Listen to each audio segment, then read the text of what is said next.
Good evening, everybody. We'll be getting going here in just a minute.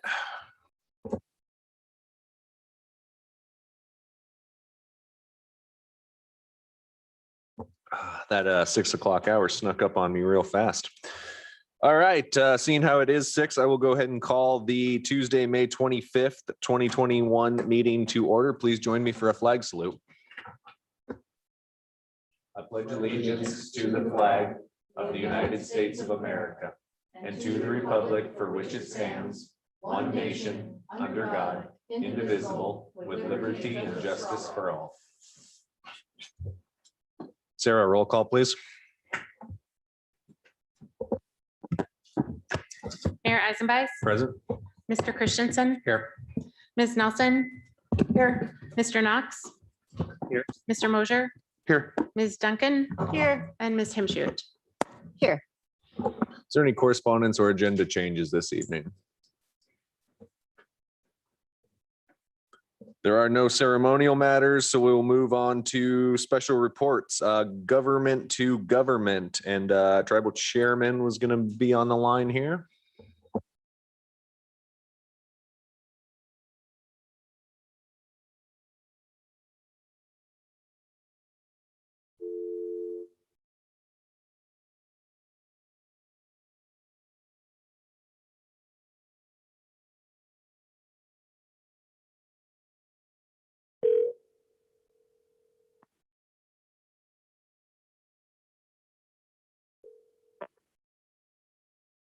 Hello.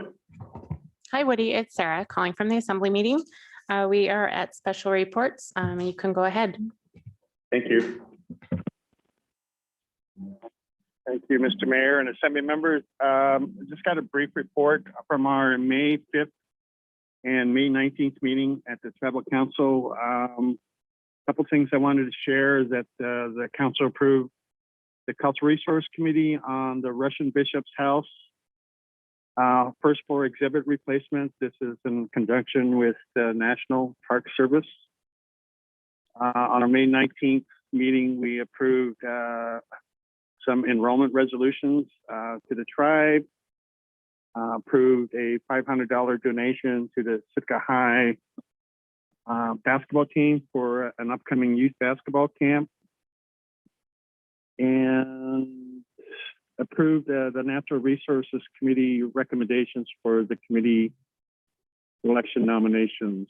So, and there was a couple items at our last council meeting that we postponed for our next upcoming meeting. So that's our brief report for tonight. That's all I have to share. Thank you.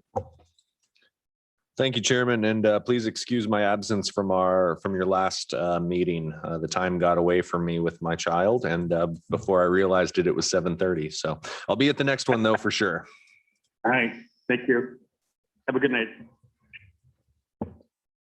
Is anyone here under special reports for municipal boards, commissions, committees? Municipal departments? School district? Students and guests? And that would bring us to a climate action task force update. The chair, Elizabeth Bagley, is here to give us an update on their progress and status. Please.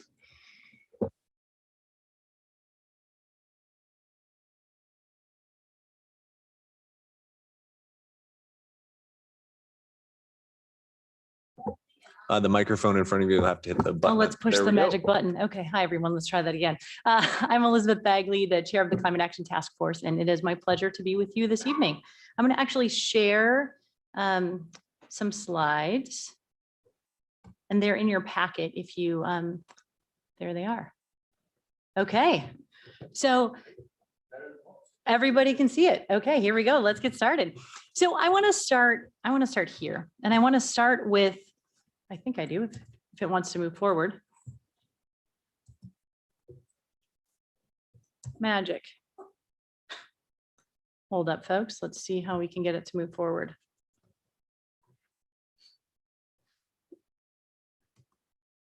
All right, we've got it to move forward. So I'd like to invite you to either pull out a piece of paper and a pen or use your digital notepad. And I'd love to invite you to answer this question. What comes to mind when you think of climate change and global warming? I'm not going to call in anyone. I know school got out today, but I'd like us to think about what comes to mind, not only for us in Sitka, but also what comes to mind for people around the globe. And when 44,000 people around the world were asked this very same question, 44% of them talked about the outcomes of climate change. They talked about things like changing weather and melting ice caps. That was 44% of 14,000 people. Another 18% of people talked about the causes of climate change. They talked about things like burning of fossil fuels like coal, oil, and natural gas. So we've got 40% of people talking about outcomes, 18% talking about causes. And here's where I think it gets really interesting. Only 3% of those 14,000 people from around the world said anything about solutions. And that, Assembly members, that is where we want to be focusing as a Climate Action Task Force. There is a real opportunity to shift the conversation around climate change from doom and gloom and fear towards hope and opportunity and collaboration. So as Assembly members, you all know that you are juggling so many competing needs at every single meeting. And as the newly formed Climate Action Task Force, we want to come to you with science-based solutions that we can work together to implement in our homes, in our community, and in our businesses. And tonight, we want to update you on our progress as we work towards finding these solutions. Now, given the urgency and the ever-evolving nature of our changing climate, we decided to work at a quarterly cadence instead of disappearing for 2 years and coming back with a report. We wanted to give you an update every quarter. So I want to first start by acknowledging the members of the Climate Action Task Force. So I think there's a number of them here tonight. If I can just ask them to stand up so you can see that they are really the giants who help with this. So thanks so much to the Climate Action Task Force. So this first quarter was really focused on information gathering. We wanted to make sure that we understood what had already been done in Sitka and what we might do moving forward. So we did some incredible research during this information gathering phase. And I really want to also thank Mr. Leach and the city staff who spent time with us to share their expertise and their insights so that we weren't starting from zero. Now, tonight, I want to update you on the 2010 Climate Action Plan, on Alaskan climate action around the whole state, grant opportunities, and local, state, and federal policies before we talk about what we might do next. So let's jump in to Sitka's 2010 Climate Action Plan. Now, some of you were in Sitka at that time, others of you might not be super familiar with it. So this is a screenshot of the cover of the Climate Action Plan. And in 2010, the Sitka Assembly accepted a climate action plan that had been created by the Climate Action Task Force that was, quote, responsible for studying and making recommendations to the Sitka Assembly on ways to plan for and mitigate the impacts of climate change on the city and borough of Sitka's economy, infrastructure, and future development, and methods the city and borough of Sitka could employ to reduce the emission of greenhouse gases. So those greenhouse gases are those heat trapping gases that make a blanket around our planet and change the climate. So there was this climate action plan accepted in 2010. Now, here was the whole premise of that plan. The premise of the plan was to reduce those heat trapping gases from Sitka's municipal vehicles and facilities by 25% by 2020. So by last year, compared to a 2003 baseline. Okay, so let's decrease it by 25%. Here's what really happened. So in reality, Mr. Leach estimated that there was a 64% reduction in municipal emissions from the 2003 baseline.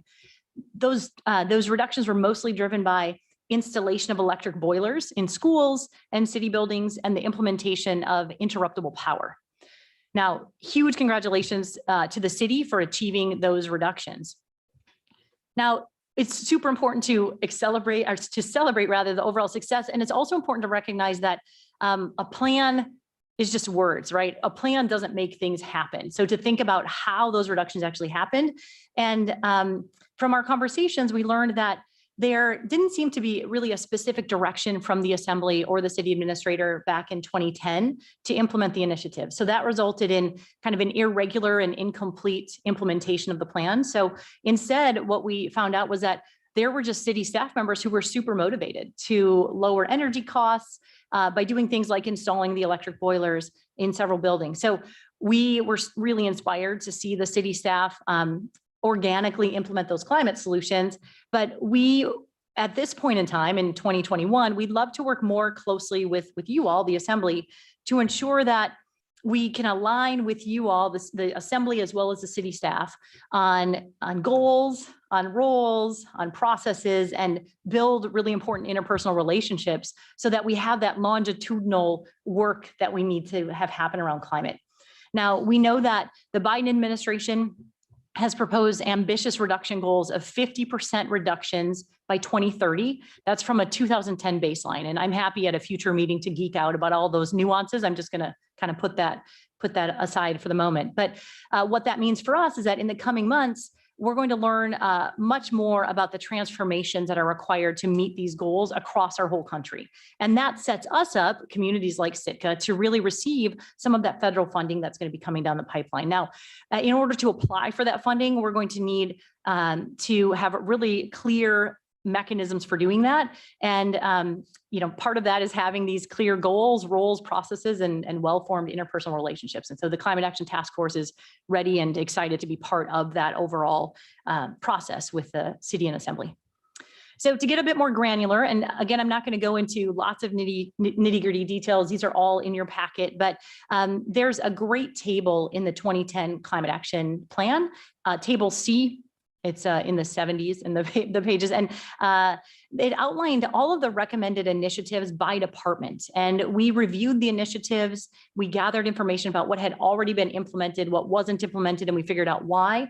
And we've included that complete list in tonight's packet, and we're really happy to work with you on next steps of implementing other solutions. So we figured we wanted to do a review of the 2010 action plan, the Climate Action Plan. We're not trying to resurrect that. We just wanted to kind of see where it was and how we can move forward.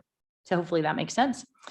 Now, that's what's happened in Sitka at a municipal level in a formal way up till this point. There's some incredible work happening across Alaska. So it's important to remember also that in Sitka, the vast majority, over 95% of those heat trapping gas emissions come from outside of city-owned property and jurisdiction. So a lot of that is community work.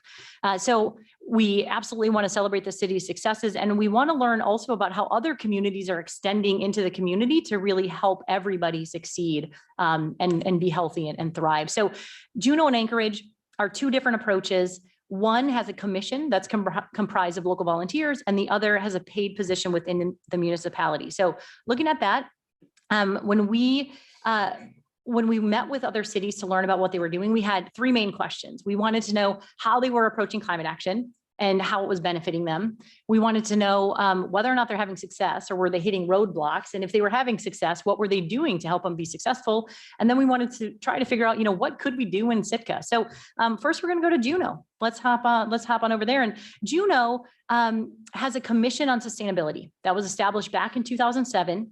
And their purpose is to coordinate, propose, and promote sustainability initiatives among residents, businesses, governmental and non-governmental entities, and educational organizations. So they're an advisory group to the city and borough of Juneau, and they collaboratively set target levels to reduce greenhouse gas emissions. They also work on conducting public outreach. So they work a lot as that liaison between the Assembly and the city and the public.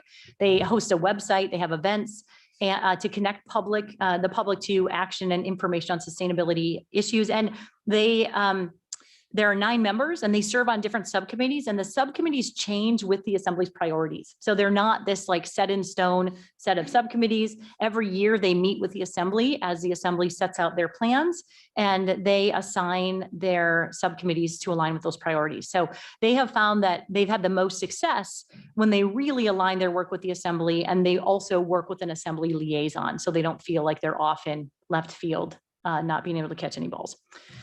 Let's move now to Anchorage. Anchorage has a decidedly different approach. They actually have a paid staffer that they brought on through grant funding initially. Now, the Anchorage Municipal Solid Waste Director was really interested in improving energy efficiency in Anchorage and found the funding to hire a sustainability staffer.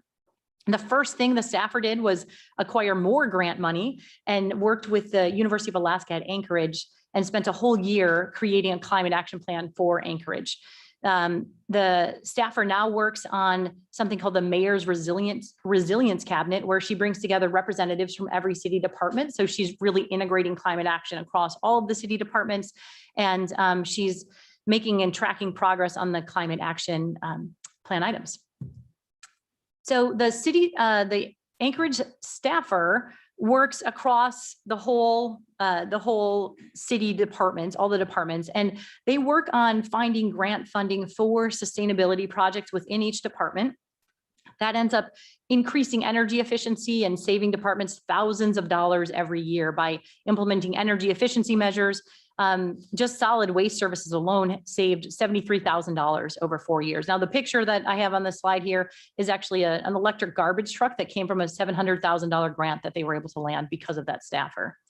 Having a city staffer also opened up a bunch of other opportunities for them. There are a number of networks across the US that people that cities can join if they have a sustainability staffer. The network of urban sustainability directors gives them access to specialized funding, grant funding that you can't get if you're not a member of that, as well as toolkits and advice. They also started the Alaska Climate Community of Practice. That's kind of a mouthful, but that's a bunch of different Alaskan communities coming together to share best practices. So we're not all reinventing the wheel, right? We don't have time to reinvent the wheel. Nobody wants to reinvent the wheel. Let's learn from each other. And that's something that a number of the task force members have already joined into those conversations and learned an awful lot. So those are some of the things that Anchorage is doing. But overall, what did we learn from around Alaska? Well, there's a lot we can learn, right? We don't have to reinvent any wheels. We can link arms and work with these great people across the state doing really important work. We can improve, we can save a whole lot of money by connecting to national networks for grant funding and cost savings programs. We can improve our quality of life. We can more efficiently consume resources. We can align with the city's sustainability efforts and meet our climate goals. And we can also contribute to state, national, and global climate goals through lots of different networks like the Urban Sustainability Directors Network. And there's a monitoring group called ICLEI that the city was part of back in 2010. Now, there's funding, as I mentioned, available at the federal, state, and private organizations often have funding available that could allow the city and borough of Sitka to support sustainability projects and goals that could move the municipality forward on climate action. We're so thrilled about the ETIP grant that the city put in for and won, which is incredible. And this task force would love to see more opportunities like that in Sitka. And we are seeing a huge increase in federal funds dedicated to local climate solutions. So we want to make sure that Sitka is well positioned to tap into those funds. And things like converting businesses to hydropower, getting electric vehicle charging stations, energy audit recommendations can all help our city save money. And so those are some of the grant opportunities that are out there right now that we're happy to help work with the assembly and the city to work on those grant applications. There's more information in tonight's packet about that, and we're happy to talk about that at a future time. We know that across federal grants in particular, climate is actually becoming a really important component of the grant application. Having a section on climate mitigation, resilience, adaptation, that's becoming kind of a make or break aspect of grants. And we just want to let you know that the task force is happy to help strengthen the climate content and to look for grants and funding opportunities that really align with the city's overall initiatives. So local policies, as the assembly, one of the most powerful tools that you all have in your toolbox is the ability to craft and enact policies. And as we approach policy recommendations that are focused on climate solutions and the co-benefits that come along with them, right? Like it's not just about those heat trapping gases. It's often about, health solutions or saving money or job opportunities. There's all of these co-benefits. We're really mindful that the city staff members are the keys to implementing those policies long-term. So what we would love to do when we think about policy is really approach it in a collaborative way with the city, making sure that we're co-crafting policy alongside the people who will ultimately implement it, making sure that it makes sense, that it's not just something that the city staffers are like, that makes no sense with our process, right? So we asked Mr. Leach to reach out to his department heads to gather insights about local policy ideas. And for example, composting and electric vehicle charging stations bubbled to the top. Those are a couple suggestions from staff regarding possible collaborative ideas that could really result in big wins with limited resources. And we have a full list in tonight's packet. So We would love to support you in collaborating to establish specific climate targets, dates, and directions so that the staff can prioritize and implement the solutions that are the best fit for Sitka. Now, there hasn't been much climate policy action at the state level, but as I've mentioned a couple of times, the Biden administration has identified climate as one of its top 4 priorities. So when we think about what the Biden administration is likely to do in the next 4 years, climate's right at the top. And so we expect a whole bunch of investment funding and policies that address emissions reduction at the local level. So we know that, especially with the addition of the public and government relations director at the city, we are really well positioned to land more of these funds in the future. And the Climate Action Task Force is happy to track these policies at the federal level and keep you in the loop as they progress through Congress and the administration. So these, I'm not going to go through each of these emerging opportunities, but there's a number of things emerging at the federal level, focusing on renewable energy production and use. And there are some policies around the creation of green banks, entities that provide affordable financing for home weatherization and energy improvements. There's also a fee and dividend bill and the proposal of a clean energy standard at the federal level. So these are things that we're happy to track. And down the line, I know the Assembly before has submitted resolutions and letters of support for climate action. So we are happy to align with you on any of that and do any research you might need to decide whether or not you want to support a resolution related to climate action. So what are our next steps? Well, rather than just disappear for 2 years and emerge with a report or a plan that has gone totally sideways from where the Assembly and the city are currently, we would love to present to you quarterly and make sure that our work is closely aligned with the city's goals. We would love to request a work session in the coming months to start that alignment process because we know that there are likely so many opportunities to find quick and impactful wins around climate that are climate smart and save money, among other things in Sitka. So one ask is a work session. Another ask is, we know that the Assembly's priorities shift, and we would love to request an Assembly liaison so that we can continue to stay aligned with your goals as they shift over time. Now, during the next quarter, we will be aligning with boards and commissions. We'll be setting some short and long-term targets and integrating with the ETIP process. We also hope we'll have a work session with you all in that next quarter to really continue to be aligned with where your work is. So we truly look forward to working closely with you to put climate solutions into place in Sitka. And I'd like to, again, invite you to think about, what comes to mind when you think about climate change and global warming. It's a big question, and hopefully after hearing a little bit about what we're thinking about at the Climate Action Task Force, you're thinking a bit about solutions as we seize this tremendous opportunity in Sitka. And I thank you all so much for your time and your support, and I am happy, Mr. Mayor, to take any questions if you would like to offer any questions. Great, thank you for that presentation. It was very impressive. Is there any questions at this time? Just a quick comment that it was nice to see you weren't just reading your PowerPoint presentation. You had the high points and it gave us a lot of other information. It was good.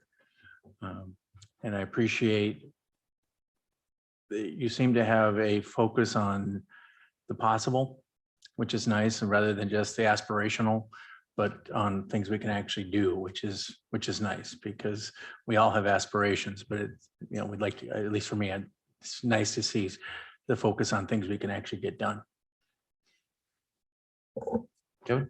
I'll just say thank you, ditto to what Tor said. I really appreciate it. I thought it was a very good presentation. And I've been to a couple of the meetings and watched some. I think they're productive. And what I like as well is, yeah, it's a difficult situation, but we can be negative about it. We can be positive, and you're choosing to be positive and work towards solutions.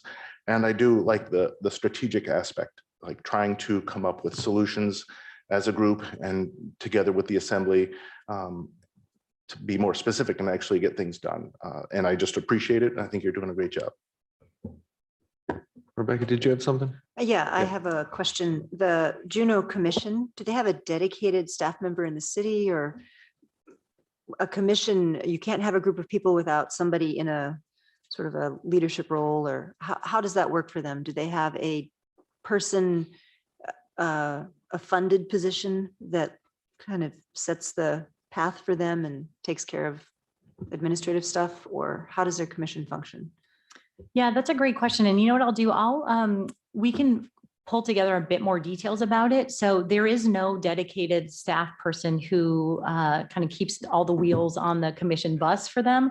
They do have an assembly liaison though, who keeps them well aligned, but I'm happy to look into more of the details. And there's no funded position within the city that's dedicated to climate in Juneau. That's Yeah. different from Anchorage. Right. And I guess I'd like to learn more about what Juneau's doing, and I can certainly go on their site and read myself. But my other question is, you talked about various grants and being willing to assist with grants. Are you assuming that the city would apply for something and you would provide expertise and editorial comments, or the task force would write something?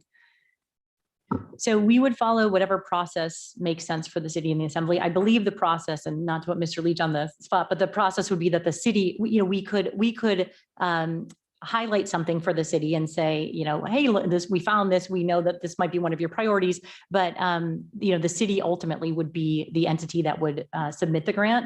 We would be able to support on some of the climate content and writing and other aspects as requested and as needed. That sounds really good. Again, solutions oriented, which is awesome.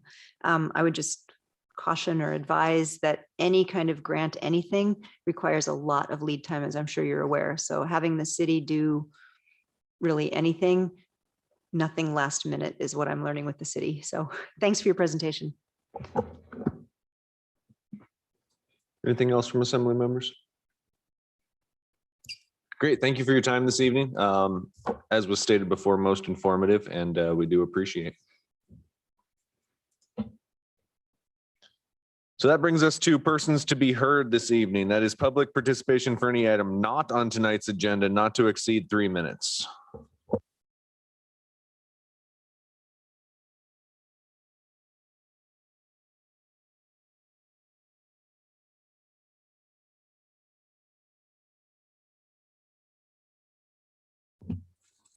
Hello, my name is Adam Hinalski. I have been a Sitka resident for the last 14 years, and I'm a general contractor for the last 30 years. I wrote stuff down so I can keep it under 3 minutes. So I'm just going to read it. It's in regards to landslide ordinance 20.01. Sitka's landslide management ordinance is an issue for homeowners and needs to be changed. The intent of the ordinance was to identify areas of concern and create liability protection for the city of Sitka. It was not created to restrict home sales or home development. There are certain unintended consequences that are happening due to this ordinance. And one of the major ones is the loan institutions require mudslide insurance or simply are denying loans based on ward created, which makes it sound like the homes are in danger because they're situated in the quote unquote restricted landslide area. Now, looking at the FEMA landslide study that the city of Sitka did not adopt or recognize, looks like most of Sitka should be in the restricted landslide zone. Now, homes are Sitka's largest investment, and those living in these areas are having their sales, their loans, and refinancing jeopardized. My personal findings are that this ordinance does indeed restrict, hinder, and discourage home sales and development. After speaking with building inspector about this, apparently I'm not the only one that has these concerns. The ordinance was a knee-jerk reaction, and it was based on a study that has a disclaimer. Here's the study. And the disclaimer that states, and I quote, "The computer modeling should be considered approximate. Accurate prediction of the runout distance and direction is not possible with currently available scientific knowledge." The makers of this study are saying it's not accurate information. I suggest the city of Sitka should lift the ordinance and simply put a blanket statement that the city holds no liability from any weather-related events. Thank you for your time. Is there anyone else for persons to be heard this evening?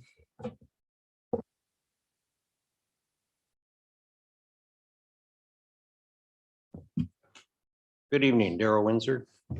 I'll make this short and sweet. I, along with lots of people in this town, feel that Brady Street doesn't belong to Search. And if you go up Brady Street, you'll see all along there, reserved parking for Search Rehabilitation Center. And we would like to see this taken down. Now, I understand you don't do day-to-day operations for the city, but what I'm asking the assembly to do is maybe to direct your administrator to have those signs removed. Just feel that Search doesn't own this town. They don't own Brady Street. So I'd like to ask you to maybe direct your administrator to do that. Thank you.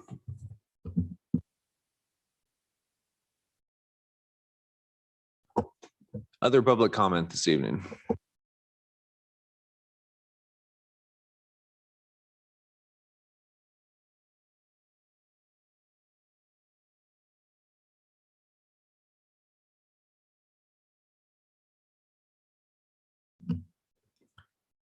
Good evening. I'm Joel Hansen. All human beings are influenced by a type of cognitive dissonance called normalcy bias. We tend to think of our lives over recent decades as being normal. As a result, the COVID pandemic shutdowns over the last year make us feel uncomfortable because they're a major departure from the last 20. If we lived under shutdowns for a longer period of time, we'd probably slowly come to accept them as being normal.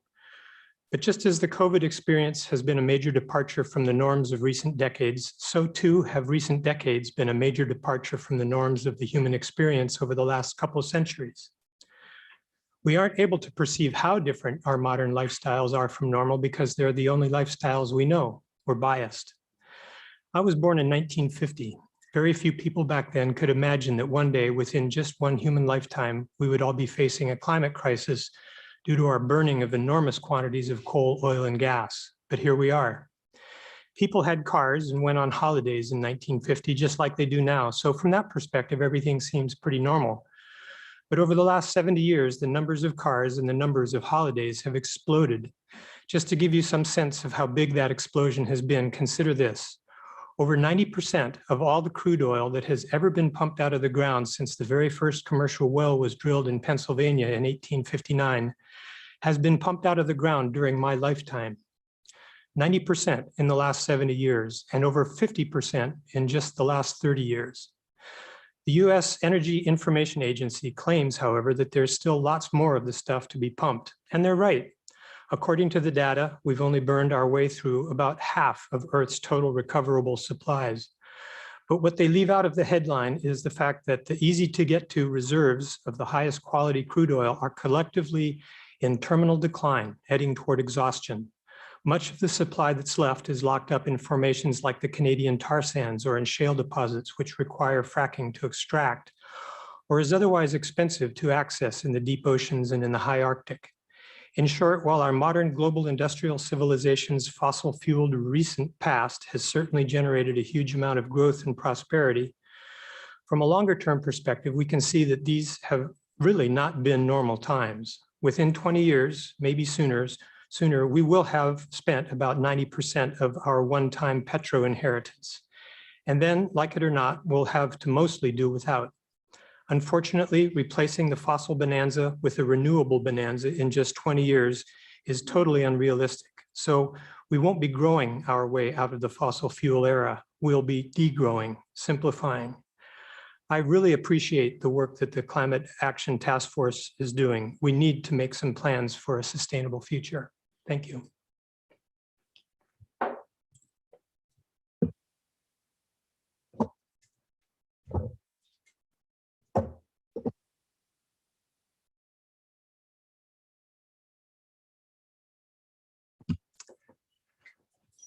Hello, Richard Ween.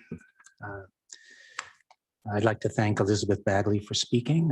She's a Porsche with words per minute, and I'm afraid to say I'm just going to be a Model T because I am an old-fashioned guy. Today I went to the rites of passage at Blatchley School. It was very nice to see all the kids running around, and even more important, it was nice to see this year over, and hopefully next year we'll be back to a little more normal.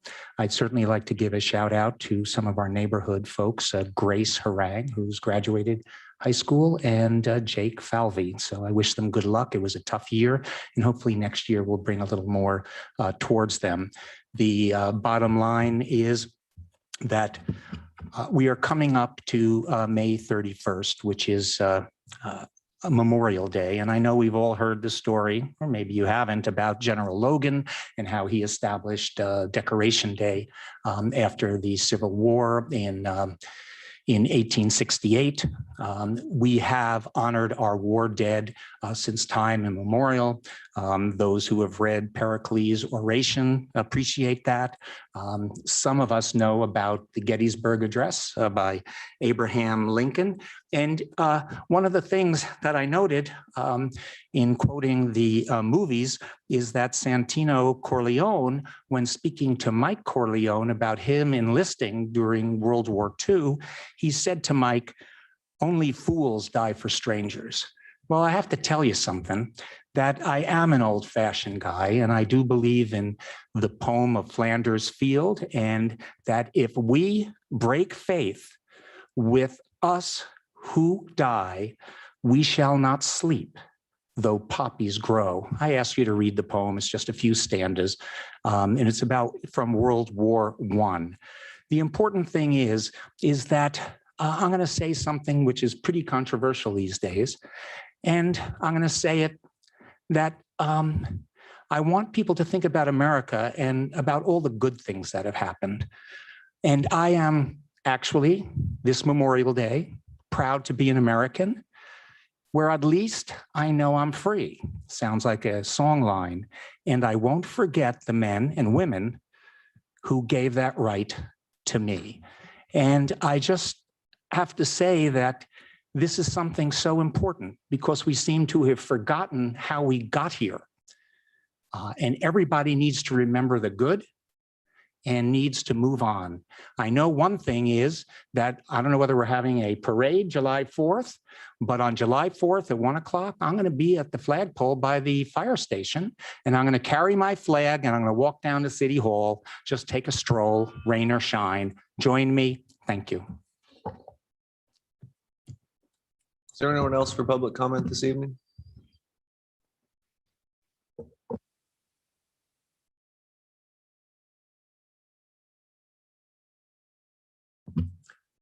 Good evening. My name's Doug Osborne. I'm on the City Health Commission and I work for Search, but I'm just speaking as a private citizen. I too want to thank Dr. Bagley and that group for all the work that went into the presentation. And I did want to share something in terms of opportunities. And at the top of one of her slides, it said composting. And I remember in 2011, we have a health summit, bring people together, and the top goal was to compost. And volunteers got together and there's a lot of energy and we weren't able to quite break through, but I think we're as close as we've ever been. And so I think with infrastructure money and with what's coming with this administration and kind of where we're at, that there's some good opportunities. And I think that hearing the Raven Radio News and hearing about concerns about fires at solid waste is something that I think it'd be good to prioritize.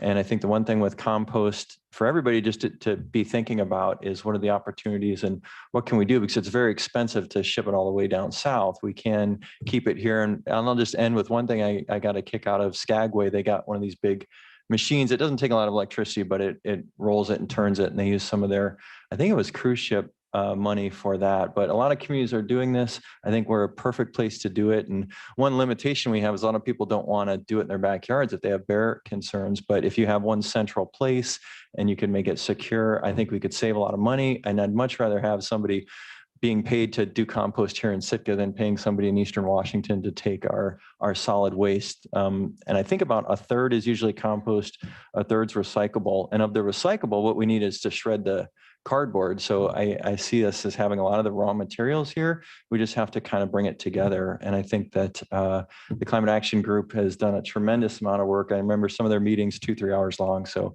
thanks to them. Thanks for listening. And I hope we can all get the most with compost. Thanks.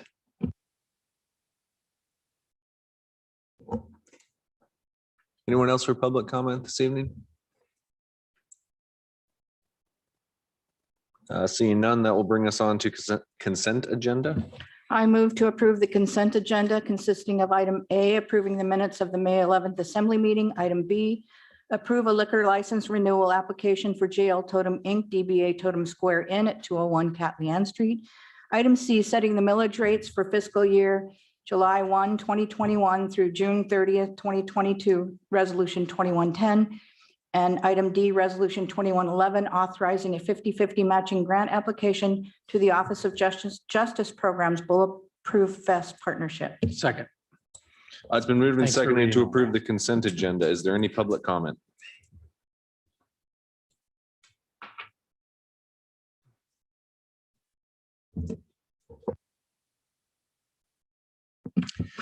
Richard Ween.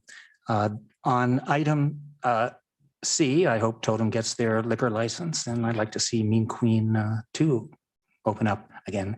But as far as C goes, setting the millage rate, it's interesting to know that Sitka's taxable property is worth $1,175,996,900. And, you know, actually, there were 9 billionaires created through pharma in vaccines. So, and all the number of billionaires in relation to the world over this pandemic have just increased.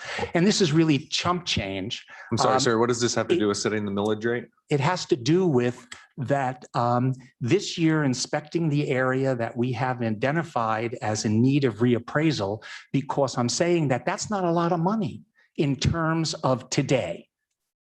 And therefore, the bottom line is that, as it said in the memo, you really need to do some reappraisals.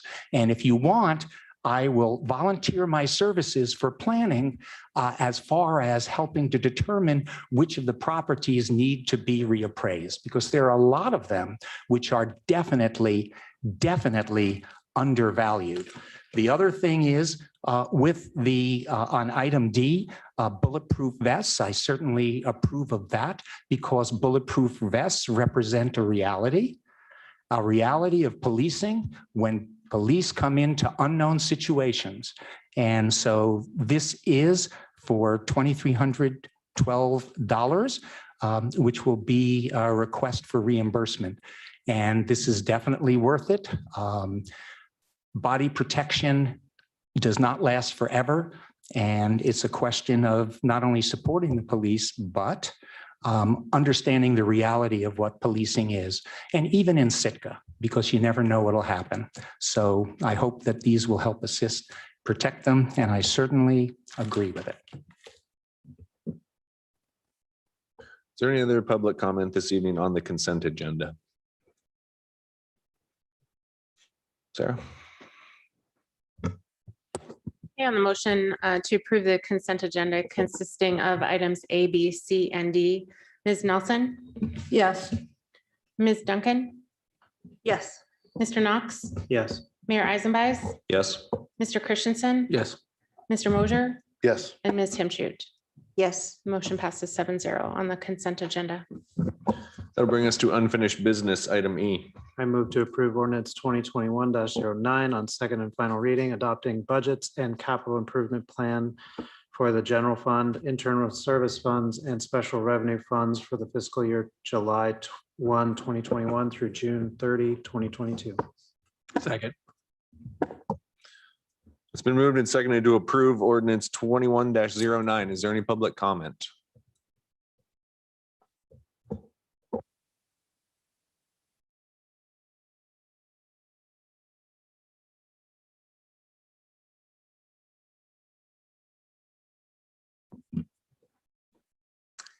Richard Ween.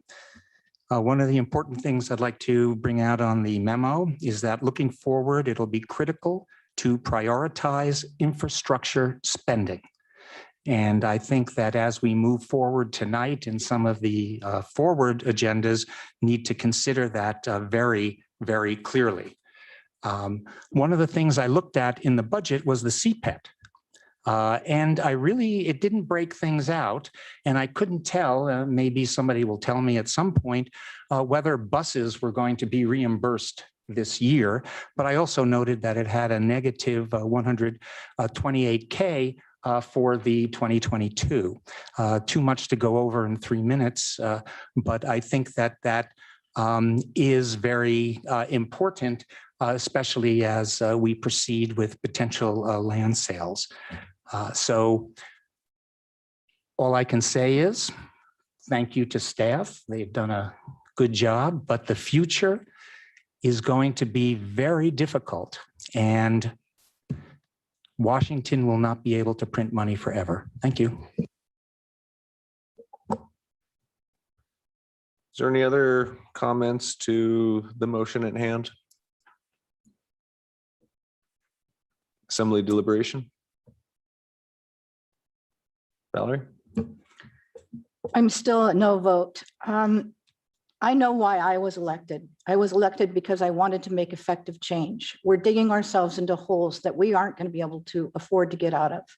I've had conversations over the last 2 weeks with seniors who have lived here over a lifetime, you know, over my lifetime anyway, and they're being forced out of Sitka because we are making it so unaffordable for those people on fixed incomes to continue to stay here.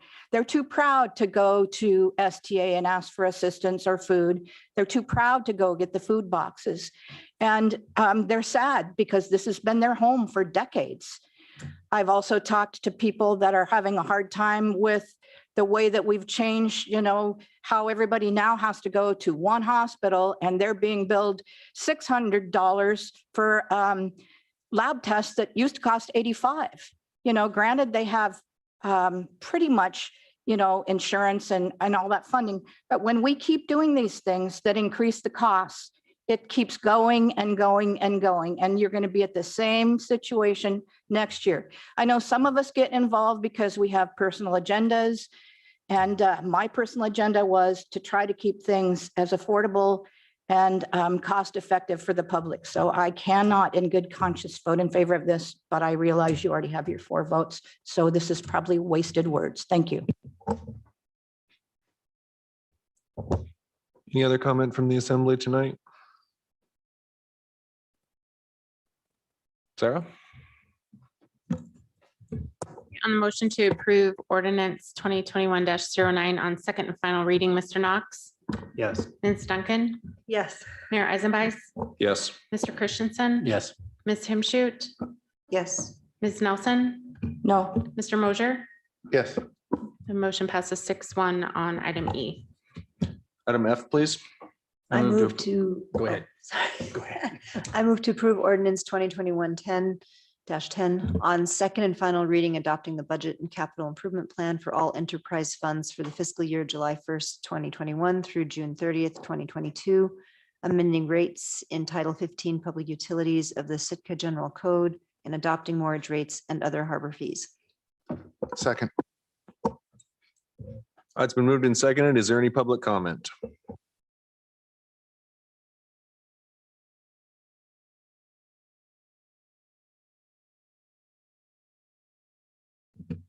This is item F, and it concerns the enterprise funds. And this is Richard Ween, by the way. And it concerns enterprise funds. And the only thing I have to say is that all the increases on all of these things had to do under the guise of inflation. And now inflation is actually a controlled item through the Fed because they want to have that built into the system. However, it's a bit out of control. And I'm sure everybody who looks at their commodities today, whether it be toilet paper or potentially gasoline and other things, that the inflation rate, including the CPI, and I'm sure most of you don't know what a PMI is, but look it up. It's a very interesting index. Bottom line is that the 2% that was built into the rates is not really going to cover things. And again, this is just another reality check. And so these are you have to think globally on how outside world is going to be affect Sitka. So I don't know how the assembly is going to deal with this. And you don't have to have a crystal ball without getting an idea of what the near-term future is going to be financially. And again, printing money will cause the very thing that's going to trigger rate increases for Sitka. So we have to live within our means. Inflation kills. Is there any other comment this evening? Sorry, did you have something? If you could step up to the microphone and speak and state your name for the record, please. There's a button right on the bottom that'll turn that red for you on the bottom of the microphone. Perfect. There you are. Thank you. The gold standard is Cindy, the dollar will crash. It looks really seriously. Ouch. And if you could state your name for the record. Arthur Jeffrey Canad. Thank you, sir. Any other comment on the ordinance this evening? Assembly deliberation? Kevin? Thank you, Mr. Mayor. Kind of speaking on this, and it kind of addresses the other one. Just like to address kind of some of the things that Ms. Nelson just said. I appreciate what some of the things that you're saying, and that people are struggling, and there's many difficult situations here. But I think I would encourage people, especially those who are listening, to look at the big picture and look at all the progress and the good that has been done these past couple of years. We've had a very large turnover in upper leadership of the city. And I think there's been some good changes. We have a good administrator that has put together a good leadership team. They've cut costs in the budget. It's not something we parade around, but it is some good cost cutting. There's been streamlining and reorganizing of the staffing to make it more efficient. And bottom line, some things are beyond our control. We cannot control what's happening nationally and globally. And it is difficult. And there are unfortunately probably some very difficult things that are going to happen, but that we cannot do anything about. But what we can do is here. And I think it's my opinion that this is the best we can do. Could we do better? Yes, of course. But I think that this is a good budget, which is an estimate, basically. I think it's a pretty good document. It's not perfect, and we can make changes as necessary. But I don't think that we should just throw this out as bad. I think it's a product of a lot of good hard work that's happened over the past couple of years. So I support this. Thank you. Valerie? I'm a no vote on this one as well. I still disagree that those 20% wage increases for linemen in the electric department are unreasonable. People in the private sector don't get those kind of wage increases. And I talked with people that worked at the electric department in the past, and they said, this is not the problem, and it's not going to be the solution. And it's not going to be a solution for people that are struggling to keep their lights on. Thank you. John? Thanks, Mayor. I just have a quick comment that kind of addresses just the overall budget in general. Thank you for the cooperation as we work through this budget. This is the second reading here, but I'm very sensitive to the rates as well. I've told you this story before, how we sit in the room and we put the models up on the board and we look for the minimum to get through our capital projects that we need, our infrastructure challenges coming up. But I want to let you know of some of the other initiatives we're taking on to try to keep these rates low. We really want to make sure we're doing this right. We've got a harbor master plan study coming up. We want to make sure the harbor rates are where they need to be and applied correctly. We've got a rate study that we're going to undertake in the electric utility department. But I'd also like to point out, with the addition of a compliance officer, I found that we were bleeding revenues in a lot of places, and we're drawing that back in now. Just for example, we've got sales tax, we've got people that, for lack of a better term, getting free utilities, whether that's power, water, it could be an owner account in a long-term rental that was flipped and that stays in an owner status for a period of time, which essentially has free utilities going to it. We've got some changes we're looking at making in homes with multiple utility accounts there. We have leases, we have contracts, proper application of basically harbor policies and making sure boats aren't on the waiting lists and paying the right amount. So we're doing a lot of work to make sure we're collecting revenue appropriately, and hopefully that will help ease the burden on these future rates, and maybe we won't have to increase them. I can't guarantee that, but we're trying our hardest to make sure that happens. Anything else from the assembly on Valerie? I do want to thank you for the response to the concerns that I brought up in the email. It did help to explain that there weren't really 5 positions. There were only 3 new positions because 2 of them had not been put in the year before. And I don't know why I didn't catch that 40% meter reader thing, other than last year was COVID. So thank you.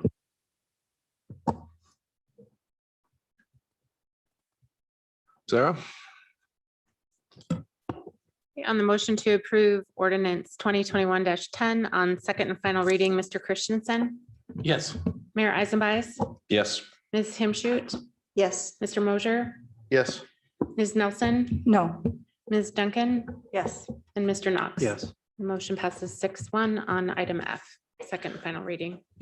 Well, it's a couple minutes early, but before we jump into new business, let's go ahead and take 5 and we'll reconvene. Thank you.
All right, so we'll go ahead and reconvene, and that'll bring us to item G, new business first reading.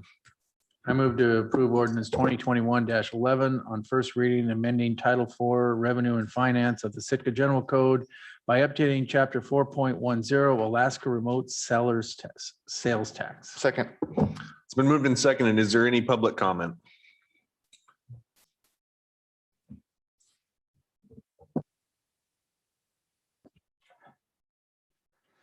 The remote sellers, this is Richard Ween. The remote sellers issue is very interesting, and it made for interesting reading. It is noted, which was the big question, how much did Sitka make from this? Well, it turns out, I'll round it off, since it was 399,000, I'll call it 400,000. And if you do the simple arithmetic, and hopefully all those who had the rite of passage could do this simple mathematics problem, that means that Sitkans spent 6.66, actually $666 million in order to bring in that 400,000. Of that 400,000, we gave $85,000 to the AML, meaning the Alaska Municipal League group for remote sellers. Now that represents 17.6%. Normally for bill collectors, whether it's medicine or whatever, it's 17.6% sounds like a credit card company issue. So my question is, what are their expenses at this moment in time that justify 17.6%?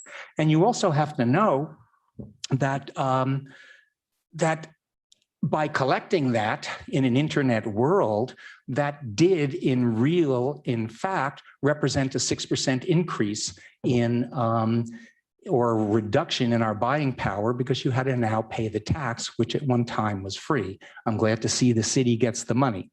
However, bottom line is, I'd certainly like some kind of report or knowledge of where I can get the report from the remote sellers to understand how they're billing this.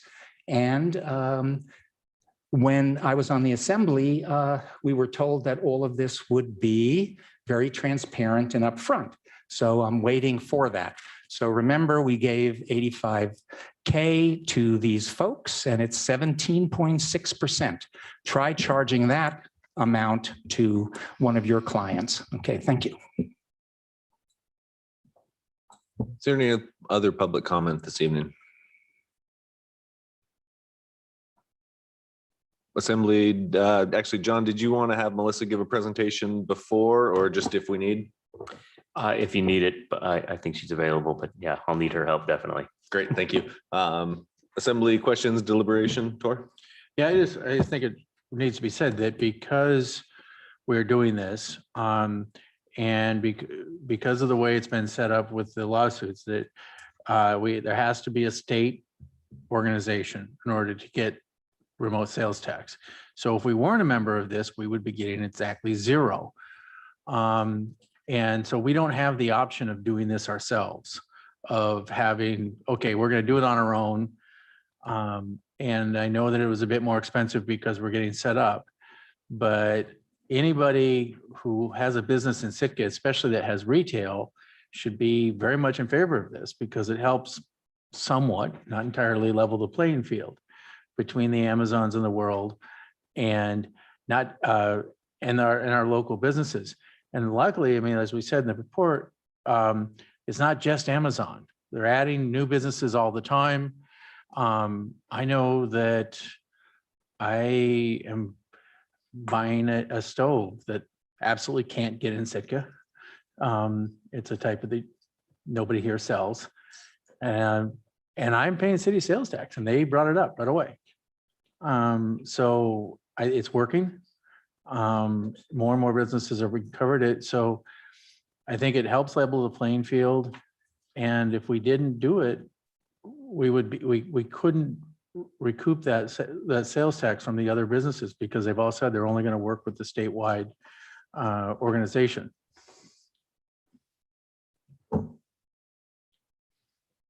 Valerie?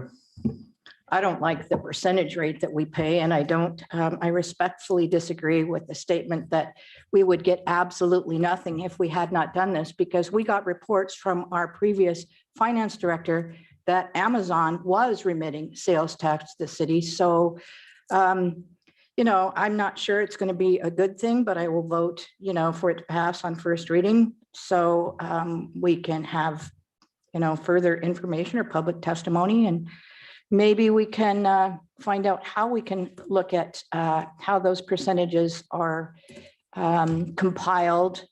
And I'm still kind of waiting to see on the COVID funds, how we can see those. Thank you. Kevin? I'll just say, I'll support this, of course. Yeah, I'm not too excited about that high percentage rate for the use of the services, but yeah, hopefully it'll go down as this is a brand new thing. They're just creating this from scratch. I think this is just simply catch up from, you know, when the online shopping became mainstream.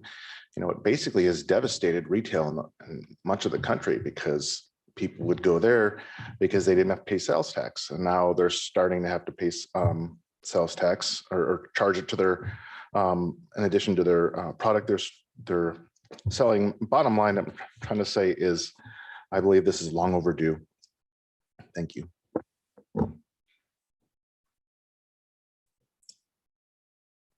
Anything else from the assembly on first reading?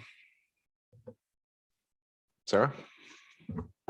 Yeah, on the motion to approve ordinance 2021-11 on first reading, Ms. Himshoot, Yes. Mr. Christensen, Yes.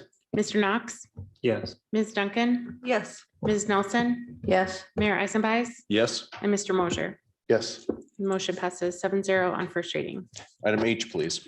I move to approve resolution 2021-12 on first and final reading, authorizing the municipal administrator to enter into port agreements with cruise line corporations for the purpose of satisfying requirements of the Centers for Disease Control and Prevention to allow cruise ships to visit the port of Sitka in calendar year 2021. Second. Moved and seconded. Is there any public comment on the resolution?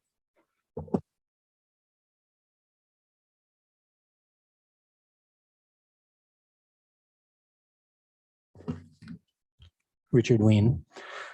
This is an agreement between the city administrator, meaning that he can enter into agreements with the cruise line corporations for the purpose of satisfying the requirements of the CDC to allow all ships into Sitka. What the CDC requests for this, and that means so that they don't have to do all these sailings prior to coming to Sitka. What that means is the CDC issued technical instructions that cruise ship operators had to have 98% of the crew fully vaccinated. And in addition, 95% of the passengers who have been verified by cruise operators as vaccinated. One of the notions I have is in section 1B, it says that the administrator that will show that the cruise lines will meet CDC vaccination standards. And so my question is, based on this, what's the oversight going to be? Who's going to make sure that this is going to happen? Number one, what's the process? And then on section 1C, it says other conditions. Well, elucidate, what are the other conditions as recommended by the EOC or the assembly or whatever? What is the forethought with that? And so we're getting this kind of mission. I understand why it is, but it's kind of like a very diffuse type of an ordinance. Or the bottom line here is as it's coming up in the future agenda item, and that includes public access, because if they are having 98% guarantee and they're having 95% passenger guarantee, what does that do with people who want to, for example, utilize Harbor Point as a recreational area? So how do we oversight that from our city point of view? So This is just a very general thing, and I wish there were some blanks filled in as far as oversight and what other conditions is the city thinking of, or in this case, the administrator. Thank you.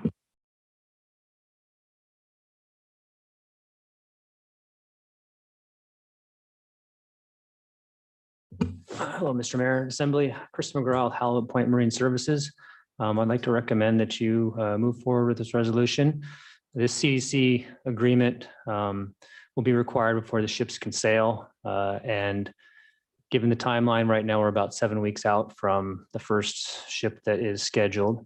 And the sooner that we can get these agreements in place, the sooner everybody will know that ships will be coming and everybody can get prepared.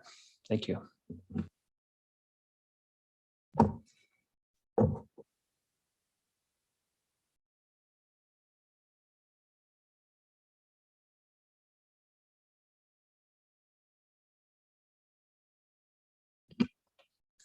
Joel Hansen. I want to thank the administrator for preparing this resolution. It's no small thing for him to take on the responsibility of making sure that all cruise ships visiting Sitka are in compliance with CDC vaccination standards. What will make his commitment to keep Sitkans really challenging is the fact that the cruise lines are not always completely transparent about levels of crew and passenger vaccinations. Just yesterday, an article appeared in Cruise Law News with the headline, 2 to 5 Royal Caribbean cruise members tested positive for COVID-19 on Odyssey of the Seas.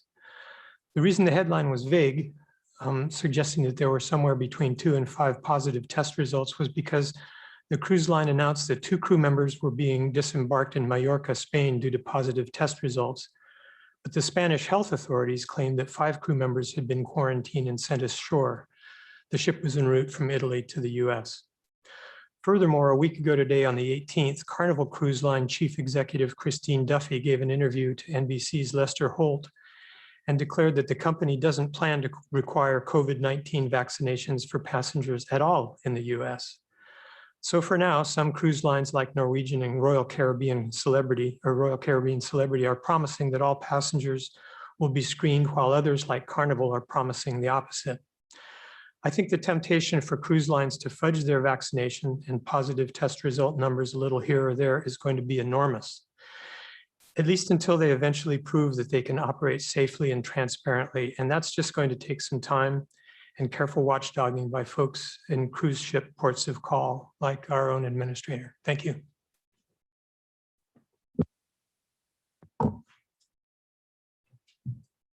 Any other public comment on the resolution this evening? Assembly deliberation? John wanted to. John, please. Yeah, if I can just explain what this is and where it came from and why this was added last minute too, I want to jump in here. First of all, I have to give the credit to framing this thing to Rory Watt and Juno. He really helped us out with getting this together, but he's part of a bigger cruise ship group that we meet once every 2 weeks to discuss this very issue. And these port agreements started to ramp up, especially with the federal legislation now allowing cruising to happen again. And we kind of kicked this into high gear. And we all recognized that if we had to take every individual port agreement for every single trip back to the assembly or back to the EOC and find out what the standards are at that given moment and get the approval from you all for me to sign that, we're starting to get in the way of them being able to operate their business. You know, they need a period of time where they have to prepare for the cruise. They have to stage the ship. They have to sell the tickets.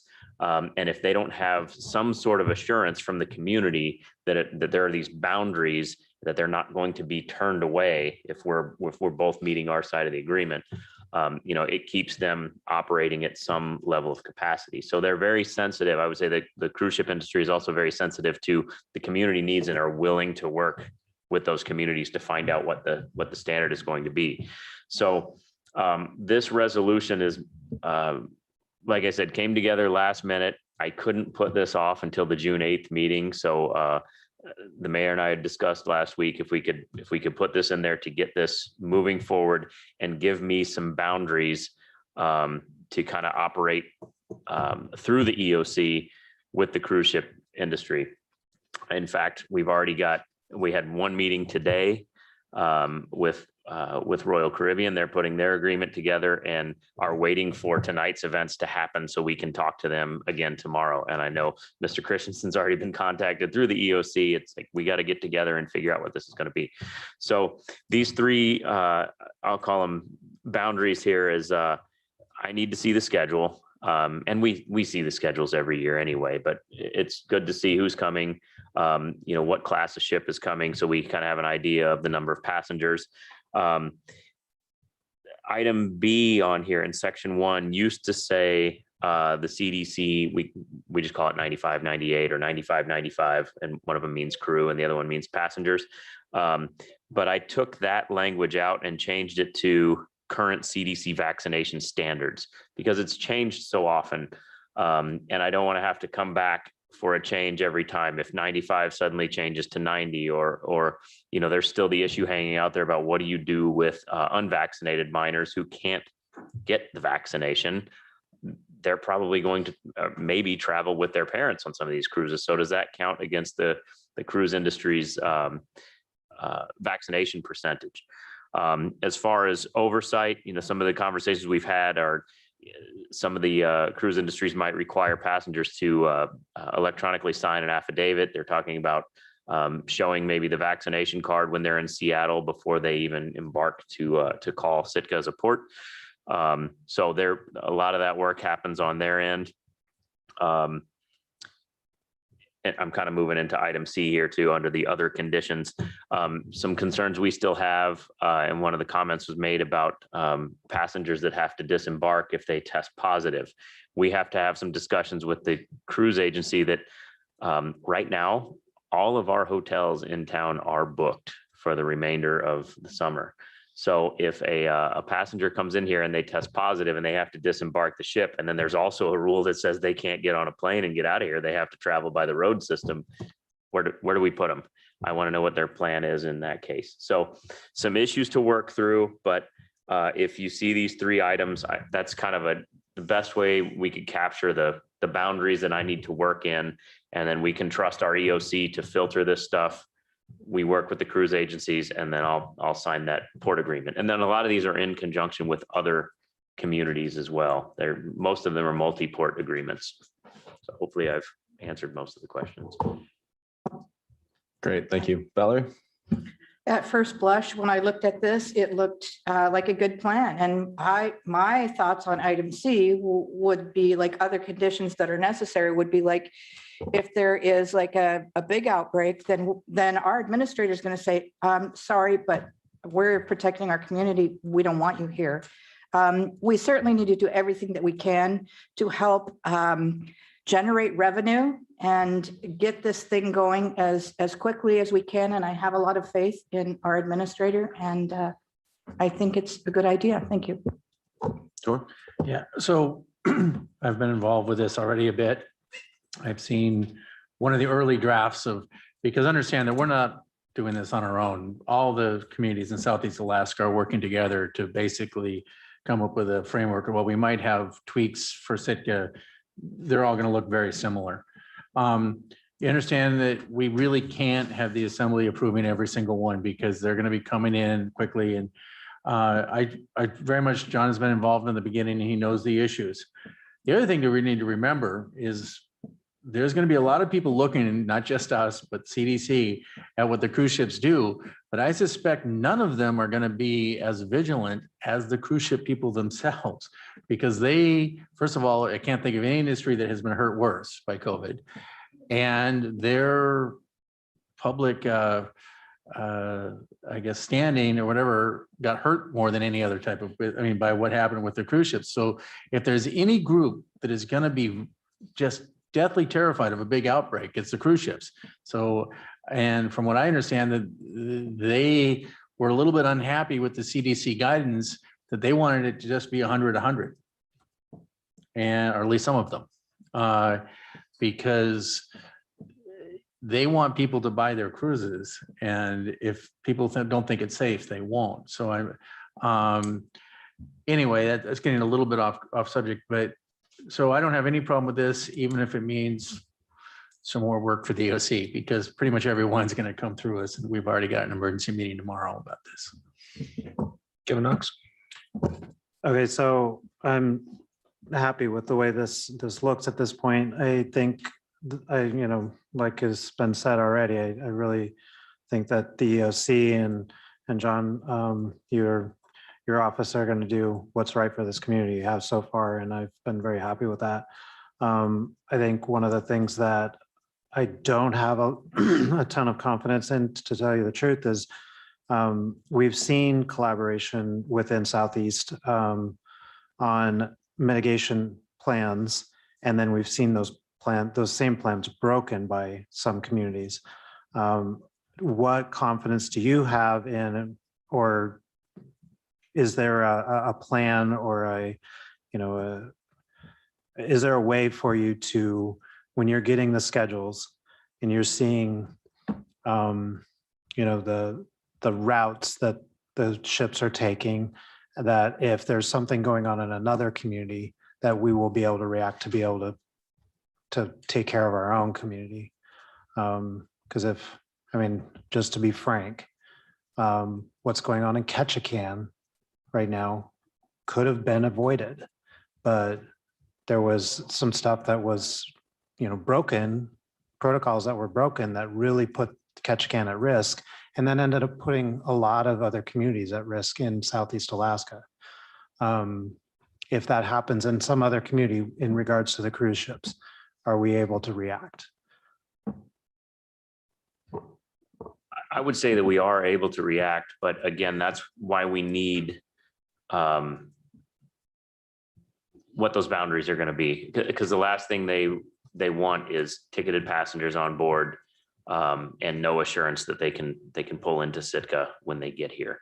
So if we set the rules early and have an agreement with the individual cruise agency that they are going to follow their rules and we're going to follow ours, that's the best I can use to judge it. But I think that'll be up to us as communities, as we have these meetings every 2 weeks. When Juneau and Ketchikan and Skagway and all of us are on the Zoom call together, we hear about the outbreaks in each of the other communities and any issues they're facing. So I imagine these conversations will continue throughout the summer, and that will be the best assurance I have right now. Okay, so with this agreement, the way how things are outlined right now, and if something did happen, we're saying, yeah, come in, if you're safe, your plans are good, we accepted those.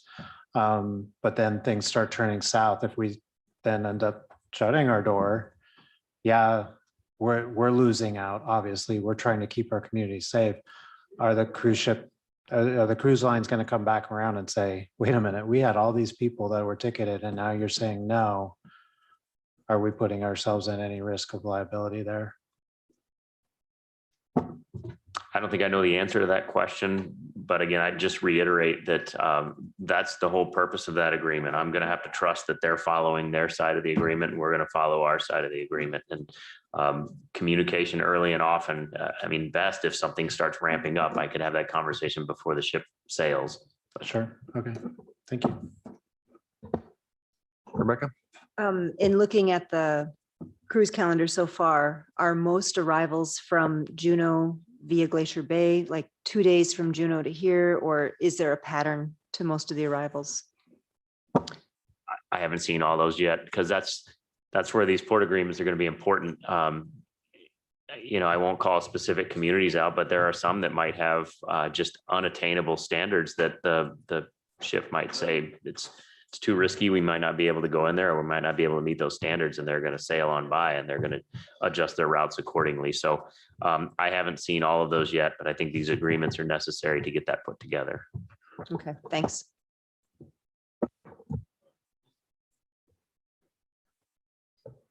Any other discussion on this item tonight? Sarah? Okay, on the motion to approve resolution 2021-12 on first and final reading, Ms. Nelson? Yes. Mr. Knox? Yes. Mr. Mosier? Yes. Mr. Christensen? Yes. Mayor Eisenbais? Yes. Ms. Himshoot? Yes. And Ms. Duncan? Yes. The motion passes 7-0 on item H. All right, which will bring us to item I. This is going to be a discussion direction decision on the response received for 4951 Halibut Point Road Development RFP. There was one response that we did receive this evening. Tonight, we're going to start this process with an overview from Amy Ainsley and John, if John needs to jump in, and then we'll go into a discussion. There are a couple potential motions in our packet tonight, Assembly, if need be. But yeah, we'll start with Amy. Thank you, Mr. Mayor and Assembly members. Amy Ainsley, Planning Director. To provide you with some background on how we've arrived at tonight's discussion, wanted to start from the beginning. So after the No Name Mountain and Granite Creek Master Plan that included this particular parcel and coupled with some interest from the private market in developing this area, the Assembly directed staff to issue first a request for information, or RFI. That took place over the summer of 2020 and was advertised from July through August of that year. The results were reviewed by the Assembly in September with direction to then produce an RFP. That RFP was kept very broad. We didn't want to limit the types of uses or developments that could take place on that site. So it was purposefully written to be broad, to cast a pretty wide net in terms of the types of uses and developments that could take place. That RFP was advertised from December 2nd through February 2nd, and we received one response, which is the response that's in front of you tonight. There was a little bit of back and forth in terms of providing some clarifications to that response. We wanted to be able to score it as efficiently and comprehensively as we could, and we felt we needed more information in order to do that, which kind of extended the timeline for review of that response. But ultimately, we did receive all the final responses by about mid-April. Some of the, I think, key points on the proposal is that first and foremost, it is from Sciatica in partnership with Adventure Sitka. It is for a recreational tourism development that has aspects of both cultural experiences as well as adventure parks. So there's going to be sort of a trail system developed, a salmon bake. There might be some like traditional foods, education programs, canoeing programs, as well as a ropes course and potentially a zip line in there as well. So that is very similar to some of the recommendations that came out of the No Name Mountain Plan in terms of potential uses of the area. Some of the other terms that were included in the RFP were that the lease price for the property would be $50,000 a year. And there would be a revenue sharing model of $4 per visitor for every visitor that enters into the development area. The request was for a 20-year lease with 2 10-year extensions. Staff sees really 3 paths forward for the Assembly to take tonight and to consider. The first would be to direct staff to prepare a lease based on the terms that were presented in the RFP. Secondly, would be to ask staff to negotiate terms and then prepare a lease to bring back to the Assembly for consideration. Or item 3, which would be to leave the parcel and to essentially kind of reject all responses and make a new decision or a new path forward on what the uses for the land would be. So happy to answer any questions or provide any other clarification. Thank you. While Amy's at the table, is there any questions? Rebecca? Yeah, I'm sorry. You said you were going to go back and give us the history. The No Name Master Plan, why was that created? Was it just a cycle in the city that we do these master plans occasionally, or was that in response to something? My understanding is that in part that came out of the comprehensive plan. It was identified as an area needing master planning, that it was sort of a large municipal, holding of municipal lands that didn't have a vision for development or use. And so I think it was a spinoff of that. And then it was identified as well as a economic development action from the Assembly as well. Thanks. So you might have Valerie? Yeah, I was just going to say, under the previous mayor, it was one of the action plans that, we had like 7 or 8 of them we were working on. I think one of them was the seaplane thing or whatever. And it was geared toward trying to figure out if there was a way to make affordable housing out there. And I don't know if you read the report, but it is not really feasible. The cost to develop is probably even worse now than it was a few years ago. Yeah, I definitely have some issues about this. I don't have real strong feelings about the idea, of having some sort of a facility out there. But I, at the very least, I would think that we need to do some more negotiating, and I know we have it on here to go into executive session, and I think we're going to need to do that to kind of amplify what Valerie was saying. That plan came out right after I got back on the assembly. I was a little irritated because I could have written that plan. I could have driven out there and said, yeah, you can't build here, as I looked up this almost vertical sides of the mountain. But the one piece of property that was shown you could build on was this parcel. And of course, right after that, the McGraws asked to do their swap deal, which didn't work out. But so I think that this, talking specifically about this proposal, I think there's some real issues we need to talk about. And I think we should talk about them in executive session, because if we're going to start talking about our negotiating stance, we need to do it in executive session. Kevin? Mr. Mayor, if we're moving into discussion, I wanted to make a disclosure. So, but before I do, first, I also wanted to kind of ditto what Valerie said is with the previous mayor or assembly, there was some action plans, and basically what I was pushing for individually for my vote was that, you know, we should find what can be developed and try to do what we can to bring in some revenue. But I do need to disclose, though, that I am an employee of Sciatica Incorporated. I have not been privy to their information other than that they were going to be part of this. I have not been offered any funds if I support this. I have not been threatened in any way, but I do want to disclose, because it's a small office, it's a small town, and I don't want to have the impression of kind of a bias. So I guess I would leave it up to the body or the mayor to decide whether I should be a part of this discussion. I think people know my general philosophy is I push for responsible economic development. So it's kind of aligns with that, but I don't want to, you know, step outside the line. So I'll leave it to you. Thank you for your disclosure. And it sounds to me as if you are not biased in this instance. It sounds to me as if your employer is active.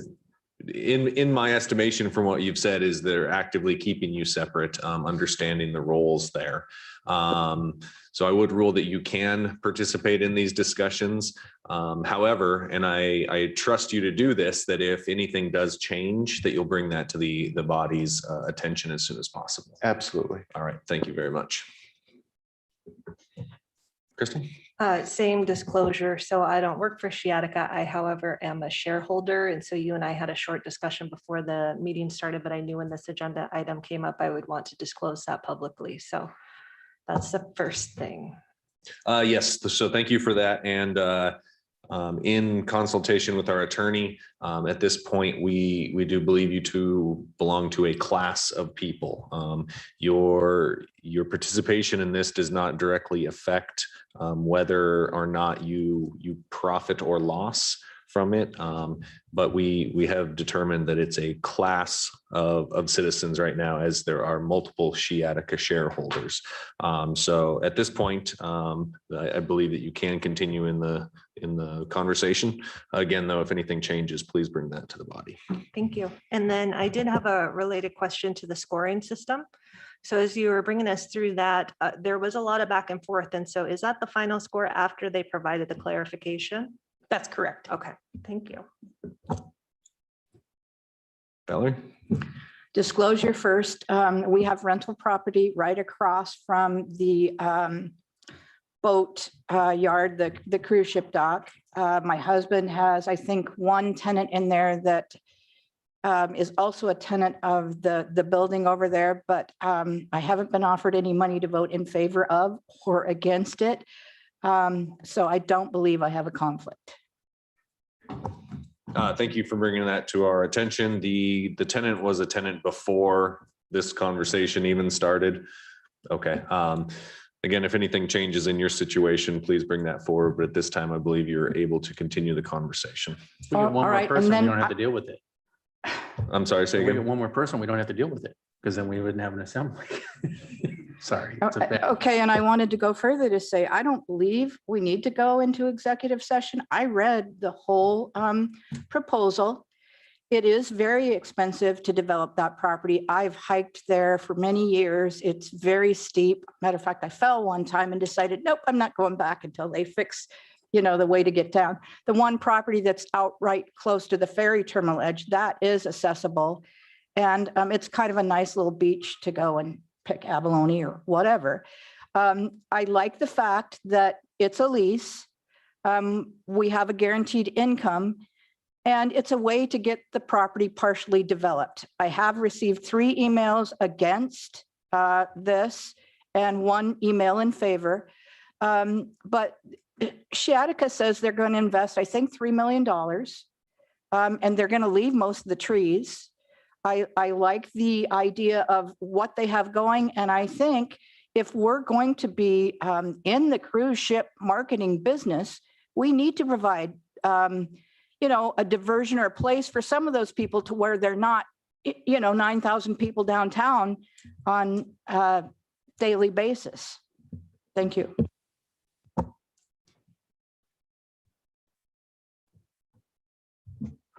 Sure. Well, I'm going to go ahead and make the motion, see what happens. And I move to go into executive session with Planning Director Amy Ansley to discuss the alternative path forward for 4951 HPR as references Ms. Ansley's memorandum or as otherwise determined appropriate under the statutory category of matters, the immediate knowledge of which would adversely affect the finances of the municipality. Second. It's been moved and seconded to go into executive discussion to discuss this RFP response. Is there any public comment? Thank you.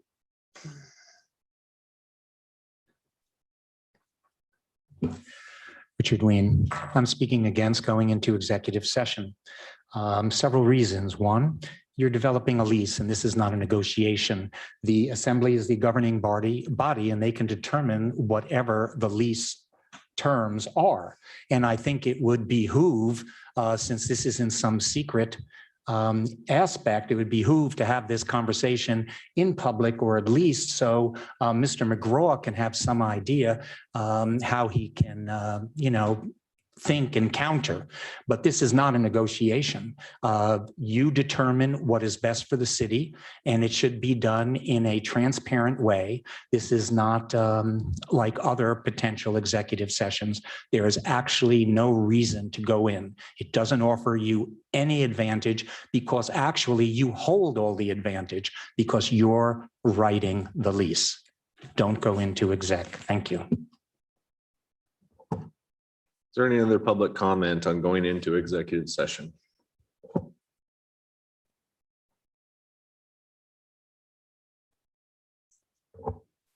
Assembly deliberation? Sarah? On the motion to go into executive session, Mr. Mosier, Yes. Ms. Nelson, No. Mr. Knox, Yes. Mr. Christensen, Yes. Ms. Duncan, Yes. Mayor Eisenbeiss, Yes. and Ms. Himschoot. Yes. Motion passes 6-1. We'll be meeting in room 3.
Move to reconvene. Second. All those in favor say aye. Aye. Any opposed? Thank you. We are reconvened as the assembly in regular session. Is there any further discussion on the RFP received for 4951 Halibut Point Road? I'll take a, you want to discuss or make the motion? I move to direct the municipal administrator to prepare a lease for 4951 Halibut Point Road based on terms as discussed in executive session. Second. It's been moved and seconded to have the administrator negotiate a lease based off of terms discussed in executive session. Is there any public comment? Before we go there, let's check with Brian. Does that meet your requirements? It does. I think Kevin said prepare a lease. I think. Yeah, when I it meant was- to say. I think you should have said negotiate. negotiate the Yeah. lease. Yeah. It's fine with the second. Is there any public comment to the motion on the floor?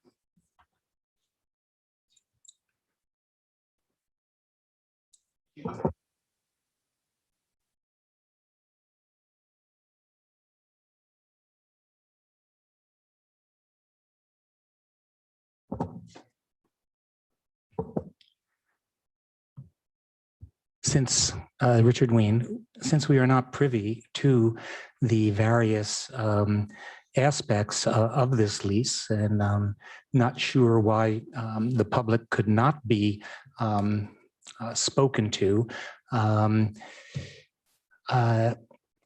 I would like to know what the issues are, because I thought what was presented could have been done again, so much better and been so much more revenue positive for the city. And I anxiously await the lease to see what you come up with.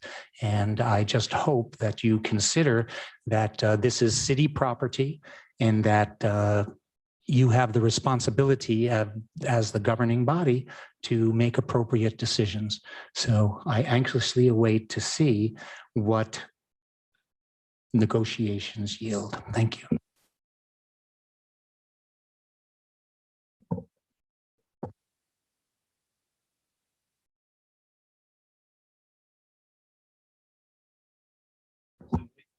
Thank you for the time. Get the microphone button. Yep, there you go. How's that? Does that work better? Fred Reeder, for the record. When I was mayor in 2002, one of the first things I did was to direct staff to come up with a list of properties that the assembly could put up for sale. I believed at the time that the public should only hold those lands that are good for the public. This particular parcel was one of them. That was 20 years ago. You were still sitting on it. We haven't made any money off it.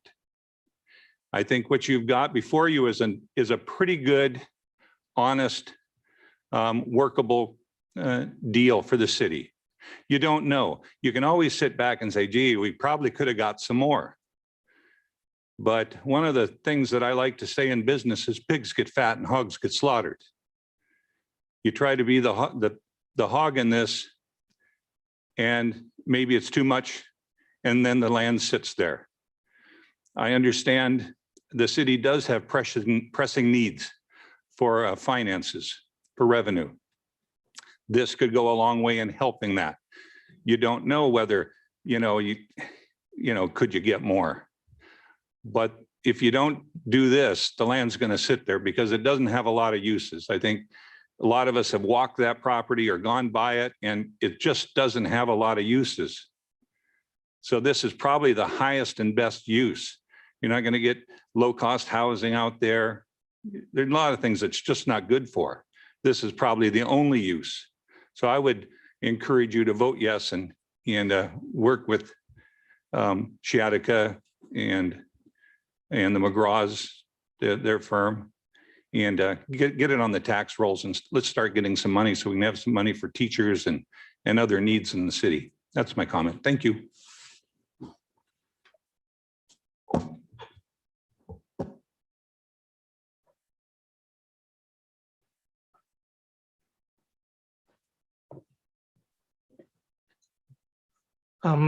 Joel Hansen for the record. without knowing the details of the negotiating terms, I support this Sciatica and Adventure Sitka proposal for developing the 17-acre Harbor Point parcel. In particular, I like the project's potential for celebrating this community's Tlingit culture and heritage. For me, that's the most important piece of what they propose. That and the fact that the greater the number of cruise ship passengers who opt for visiting the site in lieu of heading into town, then therefore the fewer number of old diesel buses that we'll have on Sitka's road system emitting soot, sulfur dioxide, and CO2 during summer months. If the cruise terminal had a fleet of electric buses, of course, that wouldn't be an issue. As I mentioned in my earlier comments, I have no faith at all in the prospects of most industries continuing to have ready access to abundant supplies of fossil fuels 20 years from now.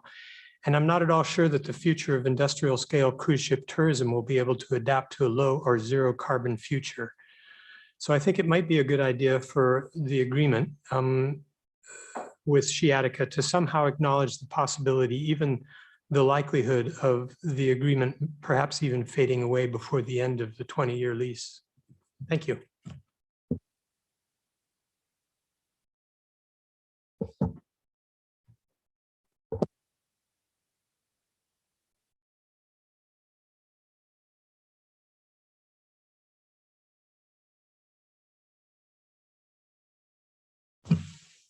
Mr. Mayor and Assembly members, Chris McGraw with Adventure Sitka.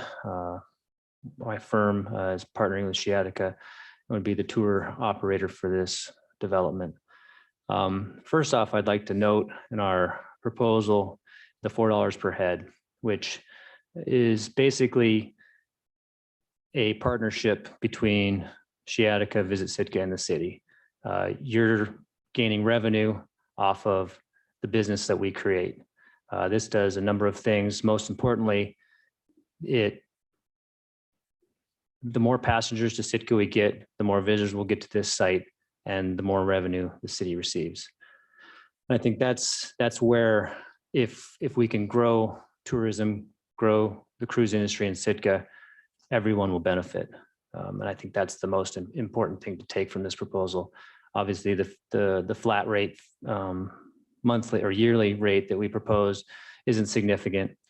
And, you know, that if you try to make that high, it doesn't make the project work.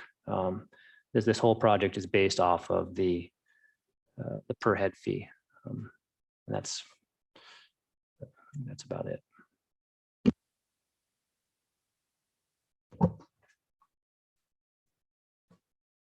Is there anyone else on the motion on the floor?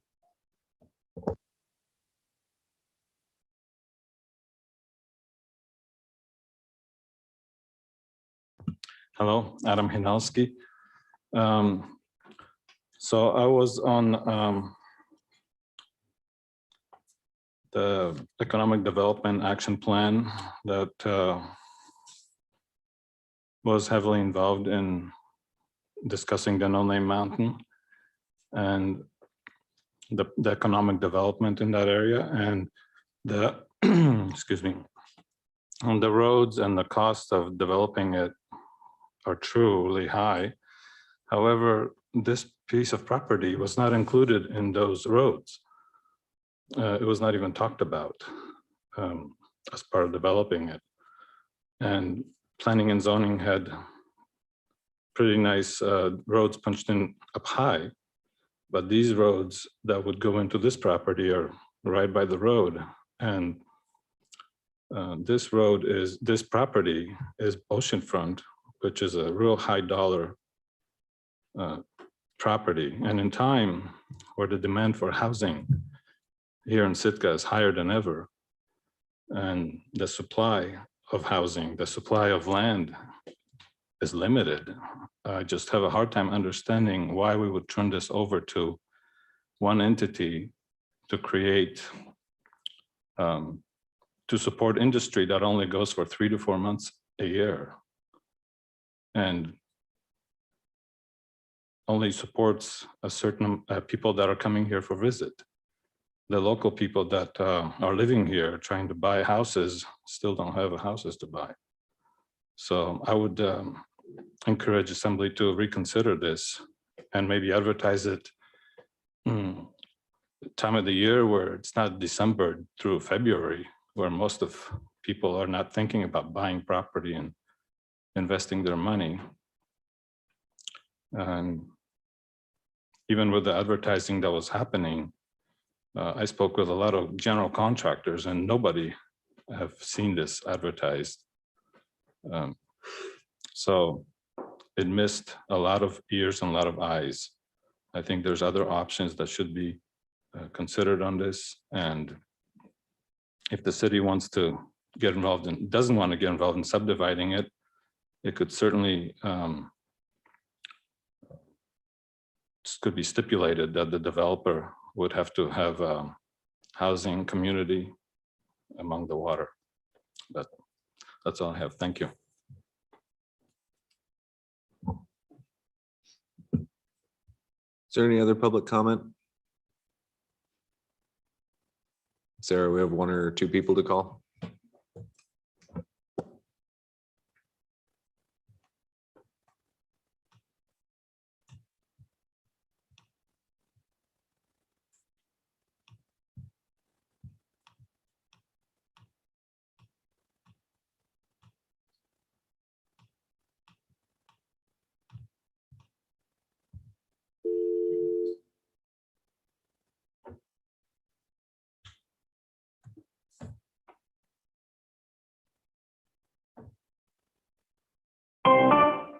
The number you dialed is not a working number.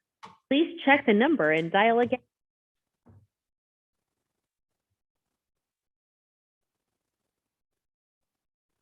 I'll also go on to the, I don't have an alternative number, so I'll go on to the second person.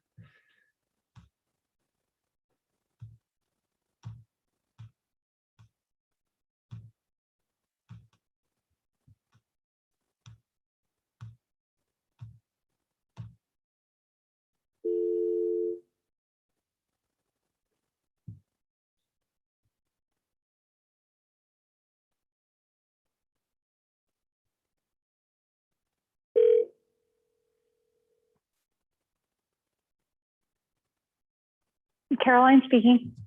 Hi, Caroline. It's Sarah Peterson calling from the Assembly meeting this evening.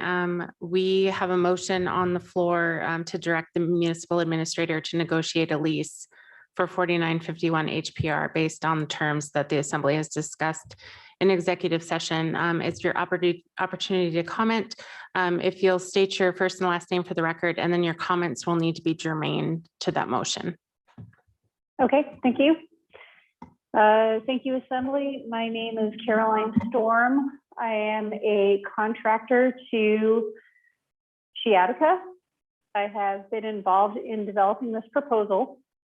I have been intrinsically involved in understanding the value of this property to the city and borough of Sitka and to the cruise ship industry.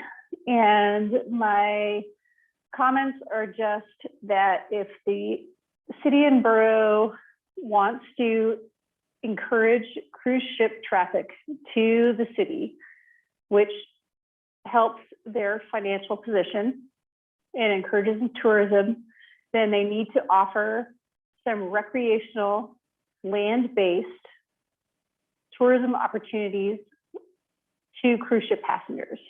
And this is the only parcel of land in the city and borough that can do that. The city and borough has a dispersion problem. You cannot accommodate 7,000 to 9,000 passengers within the city at any one given time. And so this piece of property facilitates dispersal of passengers while still providing income to the borough. And finally, this parcel is being developed in a way that provides cruise ship passengers the opportunity for not only recreational activities, but for cultural activities that are not being provided in Sitka right now. The previous testimony indicated that there there were contractors that were not aware of this proposal, and I just feel like those contractors were not paying attention. This piece of land is incredibly expensive to develop for housing. For the record, I'm an architect. I do understand the cost of development, and housing is not the highest and best use of this property. The development that is being proposed, that is in front of you and on the table, allows for the residents of Sitka to utilize this piece of property on the off season, and housing on this property will not allow for any recreational or Sitka resident use if housing is developed on this property. Thank you for your time. Thank you for your consideration. Thank you. Mayor, I do have an alternative number. Great, our thank first you. person, so I will call him.